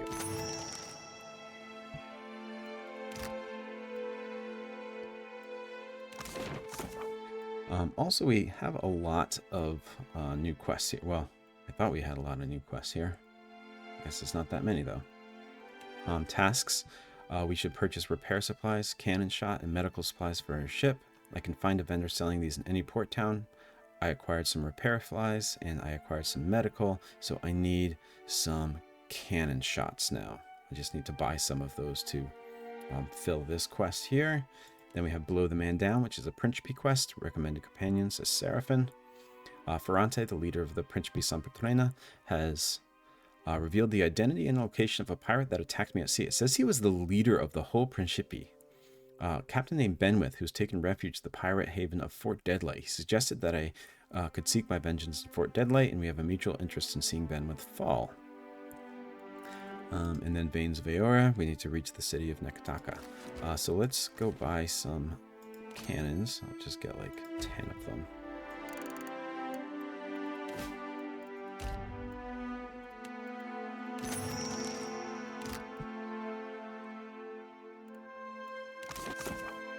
And yeah, so we got our basic provisions. We completed that task.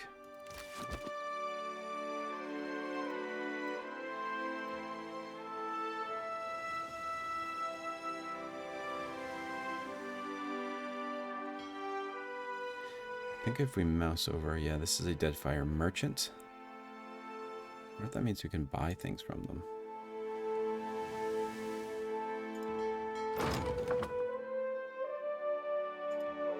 Yeah, it seems like all that means is that they're not going to attack us or something. And these signs mean that we can dock here. I don't think there's going to be much here, but...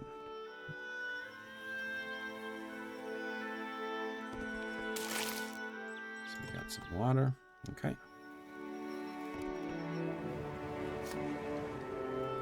Sea navigation.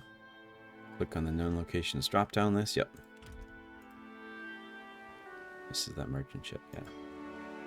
This looks like some kind of a shipwreck here.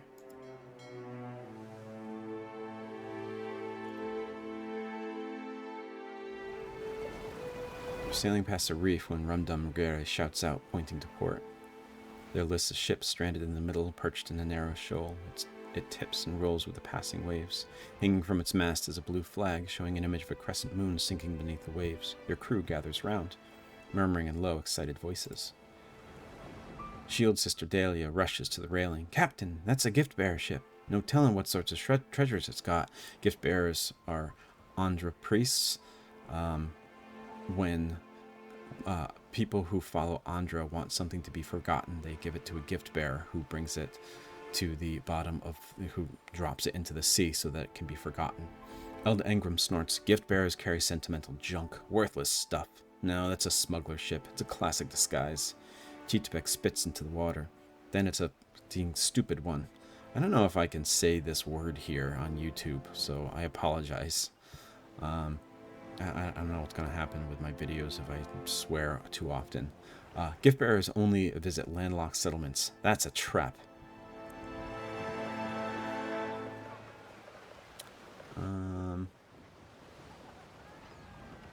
Thoughts? Let's ask Shodi. My sickle cuts through smugglers just as easy as in a kith. Easier, maybe. Licking her bottom lip, Shodi studies the seemingly stranded vessel. Serafen strokes his braided beard beneath a quiet smirk. Prepare a skiff. We'll have to row out and climb the hull. You row the skiff above the reefs, the waves tossing it, the bottom of the small boat occasionally scrapping across the jagged structures below. You tie off on a snag of coral next to the wreck. The water is rough and the hull slick with brine, but you're able to find purchase beneath the shifting planks. Gonna try to climb up. You row the skiff above the reefs. I guess that was only me. I was hoping I would be able to choose a dare there. The waves tossing it, the bottom of the small boat occasionally scraping across the jagged structure below. You tie off on a snag of coral next to the wreck. Oh, I already read all this. You pull yourself up, using bent planks and barnacles for holds. You've almost reached the main deck when a wave slams against the ship. You hear a crash from somewhere below as the vessel rocks. Your legs slip out from under you and your fingers dig into wet lumber. Successful. Your grip holds. Once the ship settles, you resume your climb and make it to the safety of the deck. The ship is deserted. You don't even find corpses. If the ship had a skiff, it's missing too. Search for salvage. Got some medicine and ammunition. You find several crates of supplies and several more of assorted odds and ends, handkerchiefs, bead jewelry, cracked scrimshaw, a child's doll. You think back to Eldengrim's comments and wonder if this might have been a smuggler's vessel after all. Search for evidence of smugglers. That is streetwise and perception that I need for this.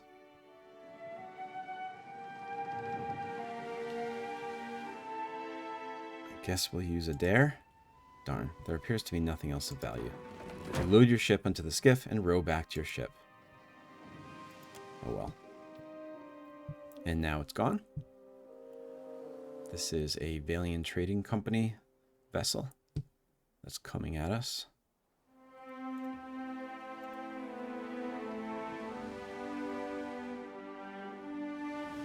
The ring of a bell comes to you on a cold wind.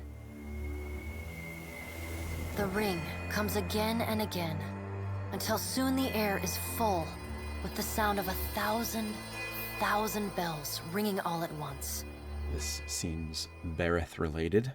She gave us that bell. You are alone. And then you are not. Alright, so these are gods here. Here, I believe this is Skane on the left. Then we have Whitaker with her broken crown. We have Bereth, who we met in the in-between. We have Mogren, goddess of fire. And we have Hylia, with all the birds that are surrounding her. An indistinct figure stands before you, flickering between forms like a fire-cast shadow. A fixed, taunting grin. Bottomless black eyes. A yawning chasm in the earth. The aspects of Bereth, the Usher and the Pallid Knight, shift in and out of focus. And at their back, 4 indistinct shades hover. You feel an eternity stretch out behind each of them, reaching back to places so distant and yet so near you cannot comprehend their size. The shifting image of Bereth settles on the aspect of the Pallid Knight. So Bereth has 2 different ways that they present themselves. One is the Pallid Knight, which you see here. The other one is the Usher, which before this it said that Bereth was moving back and forth between the 2 forms, and now it's settled on the Pallid Knight. Watcher. Her voice is the discordant clangor of gongs struck out of time. Forgot that the narrator was going to read that part. I tasked you to discover Eothas's intentions. Tell me what you have learned.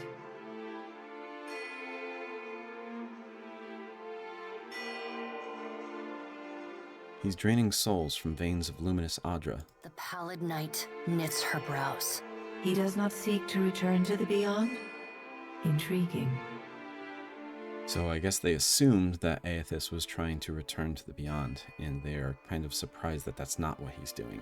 Her sickly pale skin pulls tight across the bones of her face, as if the shell of this aspect does not quite fit the impossible creature it contains. The figure nearest Bereth dissolves and reforms in the image of a thin-lipped ancient crone whose face has felt the melting kiss of fire. It is not a very pleasant description of Boudica, the thin-lipped ancient crone. The goddess Boudica strides forward. Does Eothas frighten you, Bareth? He should. Magran subdued Eothas' influence once before, and yet he returned.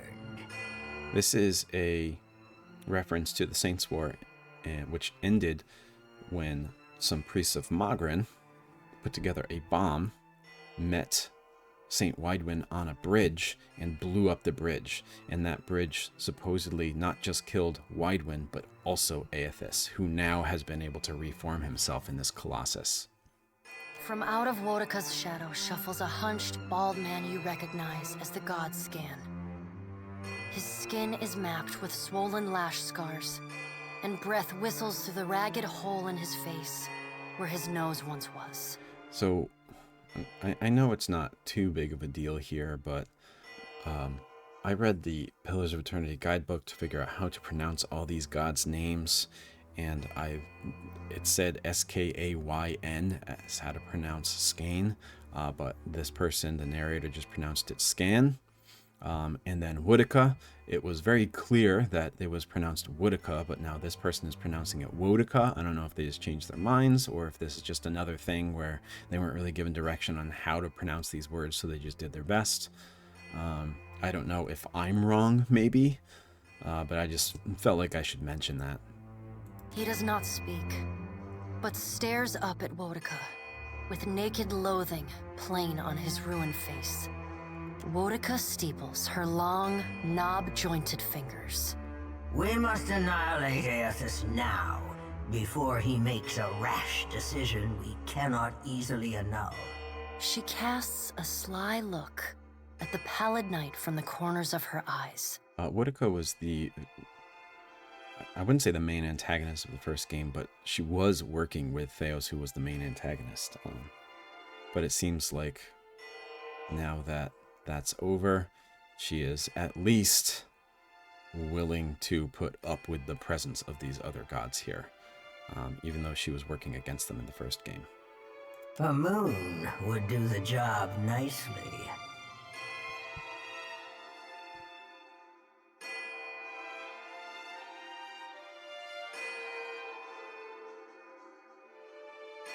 So I guess the suggestion here is send a moon crashing down to the earth. That has already happened. And Abaddon, another god, saved the world but died himself. He has been brought back to life like Eothas, but he died trying to protect the world after Andra, who is not here, sent the moon down. I'm pretty sure we need that, meaning the moon. A voice echoes from the shape nearest Bareth. The lava is too large to be moved, and Koltha too quick to be caught, even for a god of Boudica's strength and apparent lunacy. Those are both moons, Balafa and Kalda. The figure beside the aspect of Bareth flows forward in a swirling cloud of ash. The ash falls to the tiles and reveals a molten-skinned woman, leaning on a monstrous, wicked-edged broadsword. Magran's glowing lips curl in disdain. We must find a solution to the problem of Eothas that is neither do nothing, nor destroy the world.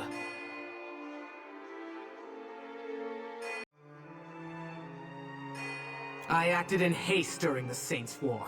You will not goad me into doing the same now. Suggesting that Magran is somewhat... she regrets her actions in creating the Godhammer bomb and killing Eothas. To move against him while his plans are unknown would be the height of foolishness. We must find wisdom in precaution. What kind of precautions do you suggest? Magran looks at you as one might a wayward gob of spit on one's shoe. It is no business of yours what the gods decide. Why are they talking to me? Another of the silent figures steps forward, and the warm, golden light of a summer's afternoon spills across your face. Let's all take a deep, Calming breath. Perhaps cooler heads will prevail. Behind Helia's words, you hear the soft coo of doves. Helia. It's another one I think it said had a different pronunciation guide in the guidebook. Eothas has been separated from us for too long. Isn't it possible he intends only to gather enough souls to reclaim his realm in the beyond? He should be welcomed. So where Bareth thought that kind of collecting all these souls from the Luminous Adra was a sign that he wasn't returning to the beyond, Hylia thinks that it might be that that's what he's trying to do, actually. You look up then into avian eyes. Through them, you see clouds of starlings converge and divide. What if he intends to betray you? Helia puts a feathered hand to her chest. He wouldn't. Betrayal is not in his nature. Scan shuffles forward. Yes, yes. We should welcome Eothas' return to the fold. His gratitude we can leverage to cajole him into divulging his plot. So, kind of agreeing with Hylia there, saying that, yeah, we should do what she says, but he wants to figure out what it is. He wants to kind of trick him into explaining his plan. Then, when he believes himself to be in our good graces, we do as Wedeka suggests, and crush him into the earth. Yeah, and he said Wedeka. So that's just another of these pronunciation things where they weren't really coached on how to pronounce these words. Scan licks the ragged edge of his lipless mouth and grins, then turns to Helia. I did not expect such a deliciously ruthless idea from you, Helia. I am impressed. That is not what she suggested. She actually wanted to welcome him. Helia's feathered crest stands on end. You wretched little creature. Attempting to end Eothas may only make things worse. Your point is well made, little watcher. If self-evident, Eothas has not been known to possess a vindictive nature. Indeed, he has occasionally been magnanimous to a fault. However, if we push him to the brink of reason, there is no telling what he may do. He is, as ever, unpredictable. Something akin to fondness creeps into her voice. Then what's the point of this exercise? The pallid knight gestures for silence. Eothas cannot be killed, but he may be subdued. Yet to do so will take immense power and time. Both stand in his favor. Magrin grits her black glass teeth. That is why we must ascertain his plans before he has the chance to put them into motion. She begins to pace. Her steps leave little trails of fire in her wake. Magrin stops and balls her hands into flaming fists. Even if we manage to destroy his current form, there is the possibility he could return, if he has not already absorbed all of his children. I'm asking this question, absorbed his children, I don't understand. Just for the purposes of this Lorethrough, I kind of get what she's talking about here. The pallid knight casts a cold, cutting glare in Magrin's direction. Magrin speaks too freely. That knowledge is beyond your ken, Watcher. So I think it was more like because he is the one that heralds people to the wheel in a cycle of rebirth, that his children are basically the souls that are in this Luminous Adra. That's what I thought it meant anyway. Wodeka waves the gods to silence. Eothas gathers strength. His strength is a threat to us. Her voice takes on a sharp, almost panicked edge. There is no sensible answer to the question of a resurgent Eothas, other than decisive, final action. There's no cause to act now. Your opinion is unasked for, but noted. The pallid knight says. All these things are saying they don't care what I think, then why are they appearing to me? I don't... I think the gods are kind of petty. They think I'm beneath them, but still they want me to do what they want me to do. We will act when it is appropriate to do so, and not before. The pallid knight steps away from the half-circle of assembled gods. She pulls herself up to a great height. The words she speaks next come not from her mouth, but from all around you. Follow him, Watcher. The black of the pallid night's irises expand until her eyes are as dark and cold as the void between stars. She bends down and brings her ghostly face level with your own. Your debt to me remains unpaid. I'm going to say nothing. She stares at you, unblinking. Like a needle drawn to a magnet, you are pulled toward her one compulsory step at a time. You blink open your eyes and find yourself on the floor of your ship's cabin. Alone. These purple things look like soul essence here.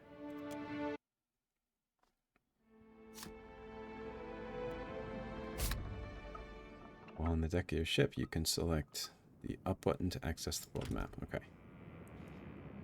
So that there seemed like it was some kind of dream I had, or kind of like a dream. It was more of a vision. Indeed.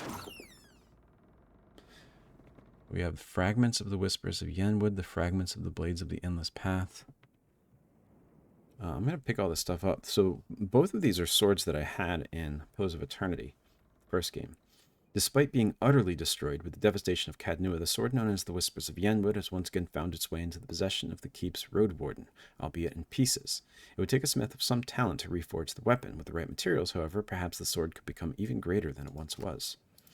And then the Blade of the Endless Paths. The mythic blade of the catacombs of Cadnua was destroyed when Eothas emerged from beneath the keep. The shards are no longer of use to anyone, unless they could be reforged. This weapon may be fated to become even more than it was. So both of them, it seems like we can reforge them somehow.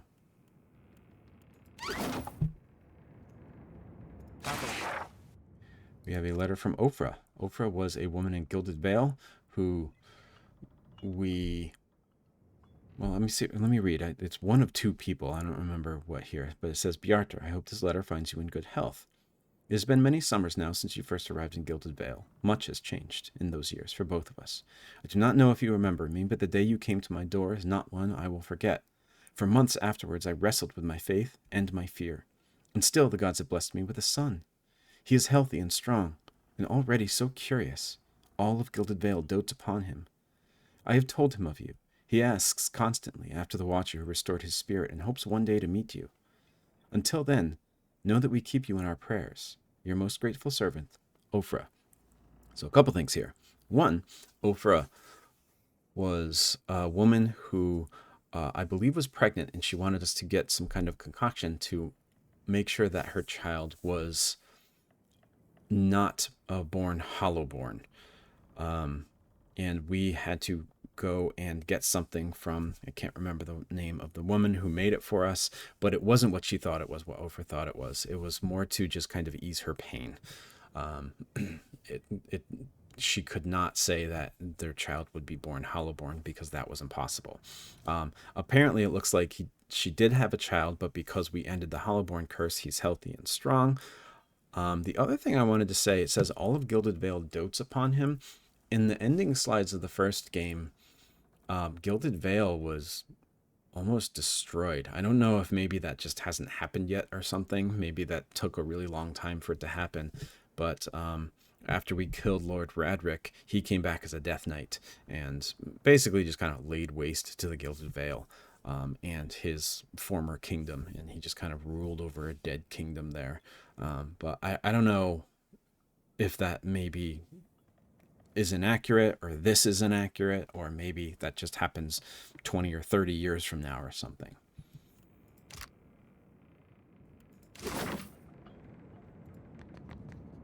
We have Eld Engram, Shield Sister Dahlia. Mariner salutes. Ship life sure is an adventure, ain't it?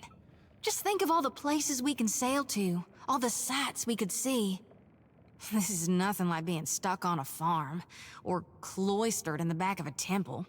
Shodi wraps her sickle against her thigh as she studies the boat's layout. Satisfied by whatever she sees, she tilts her head to you with a small smile. Tell me what's on your mind? You need me, I'll be 2 whoops and a holler away.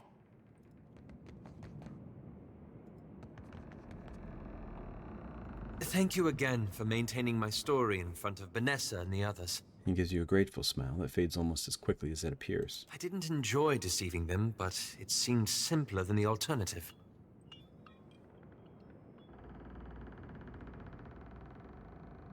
And lonelier. You seem to care for them, but they didn't really know you. I'm working against one of the most secretive organizations in all of Eora. He's talking about the Leaden Key, who were the cult that followed Woodica in the first game, and followed Theos Arcanan as well. One with a rather troubled history as far as animancy is concerned. That's not the sort of thing one shares with new friends. He pauses and shifts his shoulders as if working out a kink. Believe me, I take no pleasure in duplicity. This is my insight? I don't know, Aloth. You've gotten rather good at it. I've certainly had my share of practice these last 5 years. What exactly were you doing out here? After we parted, I set out to destroy the Leaden Key. And we see this anti-Leaden Key. Adra seems pleased with that. It's controlled us for too long. I wanted to free Kith from it. Also, Aloth, before he met us, was a member of the Leaden Key, and he became disillusioned with them and is now working against them. So for 5 years, I've been tracking down Leaden Key circles, searching for the places where they operate in secret. He knits his brows. That means he's a worldly person. Trying to undo them.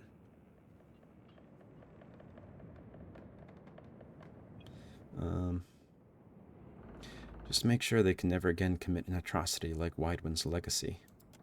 He gives you a wan smile. The task has been more difficult than I anticipated.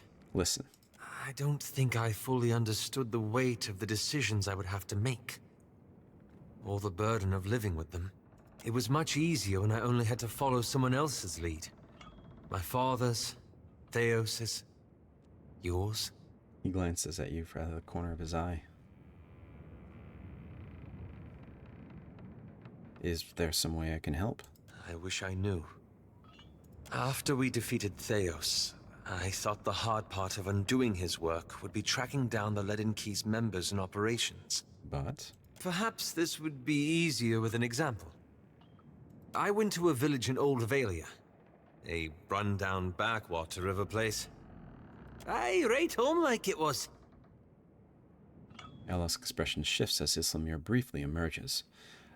Islamir is a past iteration of Aloth Corphysir's soul. Islamir was a brash, hill-speaking elven woman who lived in Adir long ago. She awakened in Aloth's soul after his father attacked him and frequently got him into trouble with her cheeky comments and aggressive behavior. So she, Islamir, is an awakened soul, which means that at one point this soul inhabited the body of Islamir. Islamir died, and the soul came back to Aloth, but it was awakened in him. This doesn't happen often. It happens in The Watcher, but every once in a while, this is a particularly powerful soul, so she speaks kind of crassly at times, and it annoys Aloth, but Adra always seemed to like Islamir. Centuries ago, the Leaden Key had intervened to end some heretical cult.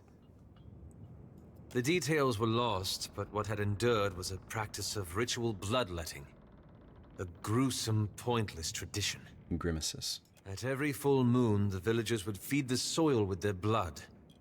No one, young or old, sick or hale, was exempt. You helped them, right? That's where it gets complicated. He frowns at his interlaced fingers. The village priest administered the practice. Grim old fellow. Reminded me of Theos. He raises an eyebrow at you. Wicked el Bunbag, 'tis what the lad means. He was a tyrant. I was certain that if the villagers were free of his influence, they'd be free from the bloodletting too. So I arranged for him to have an accident. That seems like one of Theos's dirty tricks. I'd expect you to act with honor. This is honest, right? Let's say that. I did it for the right reasons. Not that this changed much. The old man died, and the villagers were terrified. They were convinced his death was an ill omen. They blamed it, and every other mishap that befell them, on their lack of faith. So they began bloodletting every week, turning on their neighbors for giving too little. His lips twist as if the words themselves have a bitter taste. So his duplicity had the opposite consequence that he thought would happen. He thought that he would be freeing these people from this tyrant here, but rather because the leader died, they thought that they kind of like doubled down on their faith and their bloodletting. Instead of a handful dying each year, a few perished every week. He's worked the edge of his sash into a tight knot. He clenches it between pale, rigid fingers.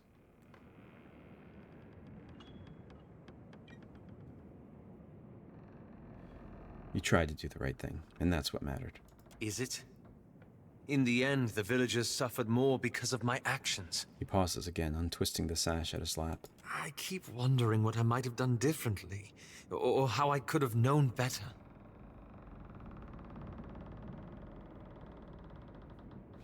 Learning from mistakes like this is a good start. I suppose so. I should get some rest. It's been a long day, and you've given me a lot to think about. Wait, you still haven't told me what the Animancers have to do with any of this. Ah, that.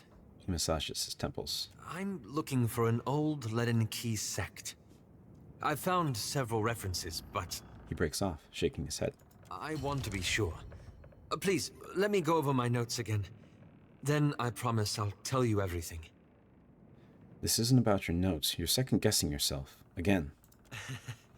You know me too well. All the same, I need to gather my thoughts. We'll talk later then.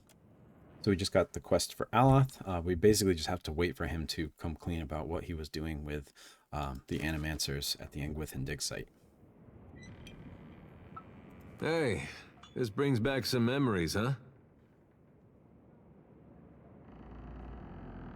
What did you do after we ended the legacy? I like that feeling, knowing we'd stop Theos. We were part of something big. That was something I never felt before, not even at war. Guess I went looking for it again. Not that I wanted to tangle with gods, but something smaller. Something I thought I could manage. Well, there's a group of Eothasians in Deerwood, the night market. Go around helping other Eothasians in secret. Sort of like the Leaden Key, guess you could say. Except not a bunch of craven lunatics. So this one night I'm at a tavern and this fella has a disagreement with me. Game of Orland's head he'd lost some money at. And I'm bashing his head into the target when he notices I got this pendant with a symbol of Eothas on it. So we get to talking and it turns out he's an alright fella. Runs with the night market. And after he was feeling better a month or two later, he introduced me to some folks in the group, and they let me in. How'd that work out? Well, it depended. The jobs we did, I got to help a lot of folks. A lot of times it was helping folks get out of bad situations, getting them set up with better ones. I liked that, but the group had problems. A lot of different ideas how to run things. Sometimes it cost the people we were trying to help. And I don't know if that was something we could have avoided, or if it was the cost of trying to fix things. Let's get moving. So a little bit about what Adra has been up to. And that's everybody down here. I think that it's going to be as good a time as any to quit for session 3. So, as always, if you have any questions, clarifications, comments, anything like that, I'd love to hear from you. Again, this time I'm going to be posting longer videos once a week, and I'll be playing as I post. So, well, there is a little bit of time. Like, I'll be playing this on a Saturday, and then the video won't actually be released until the following Saturday, so I won't be able to reply right away in a video, but I might be able to reply to some comments as they come in a couple videos later, maybe longer, depending on when you comment. So just keep that in mind, and I really would love to hear from you, even if it's corrections or something like that. But as always, thank you for joining me, and I hope to see you in the next one. Bye, everybody.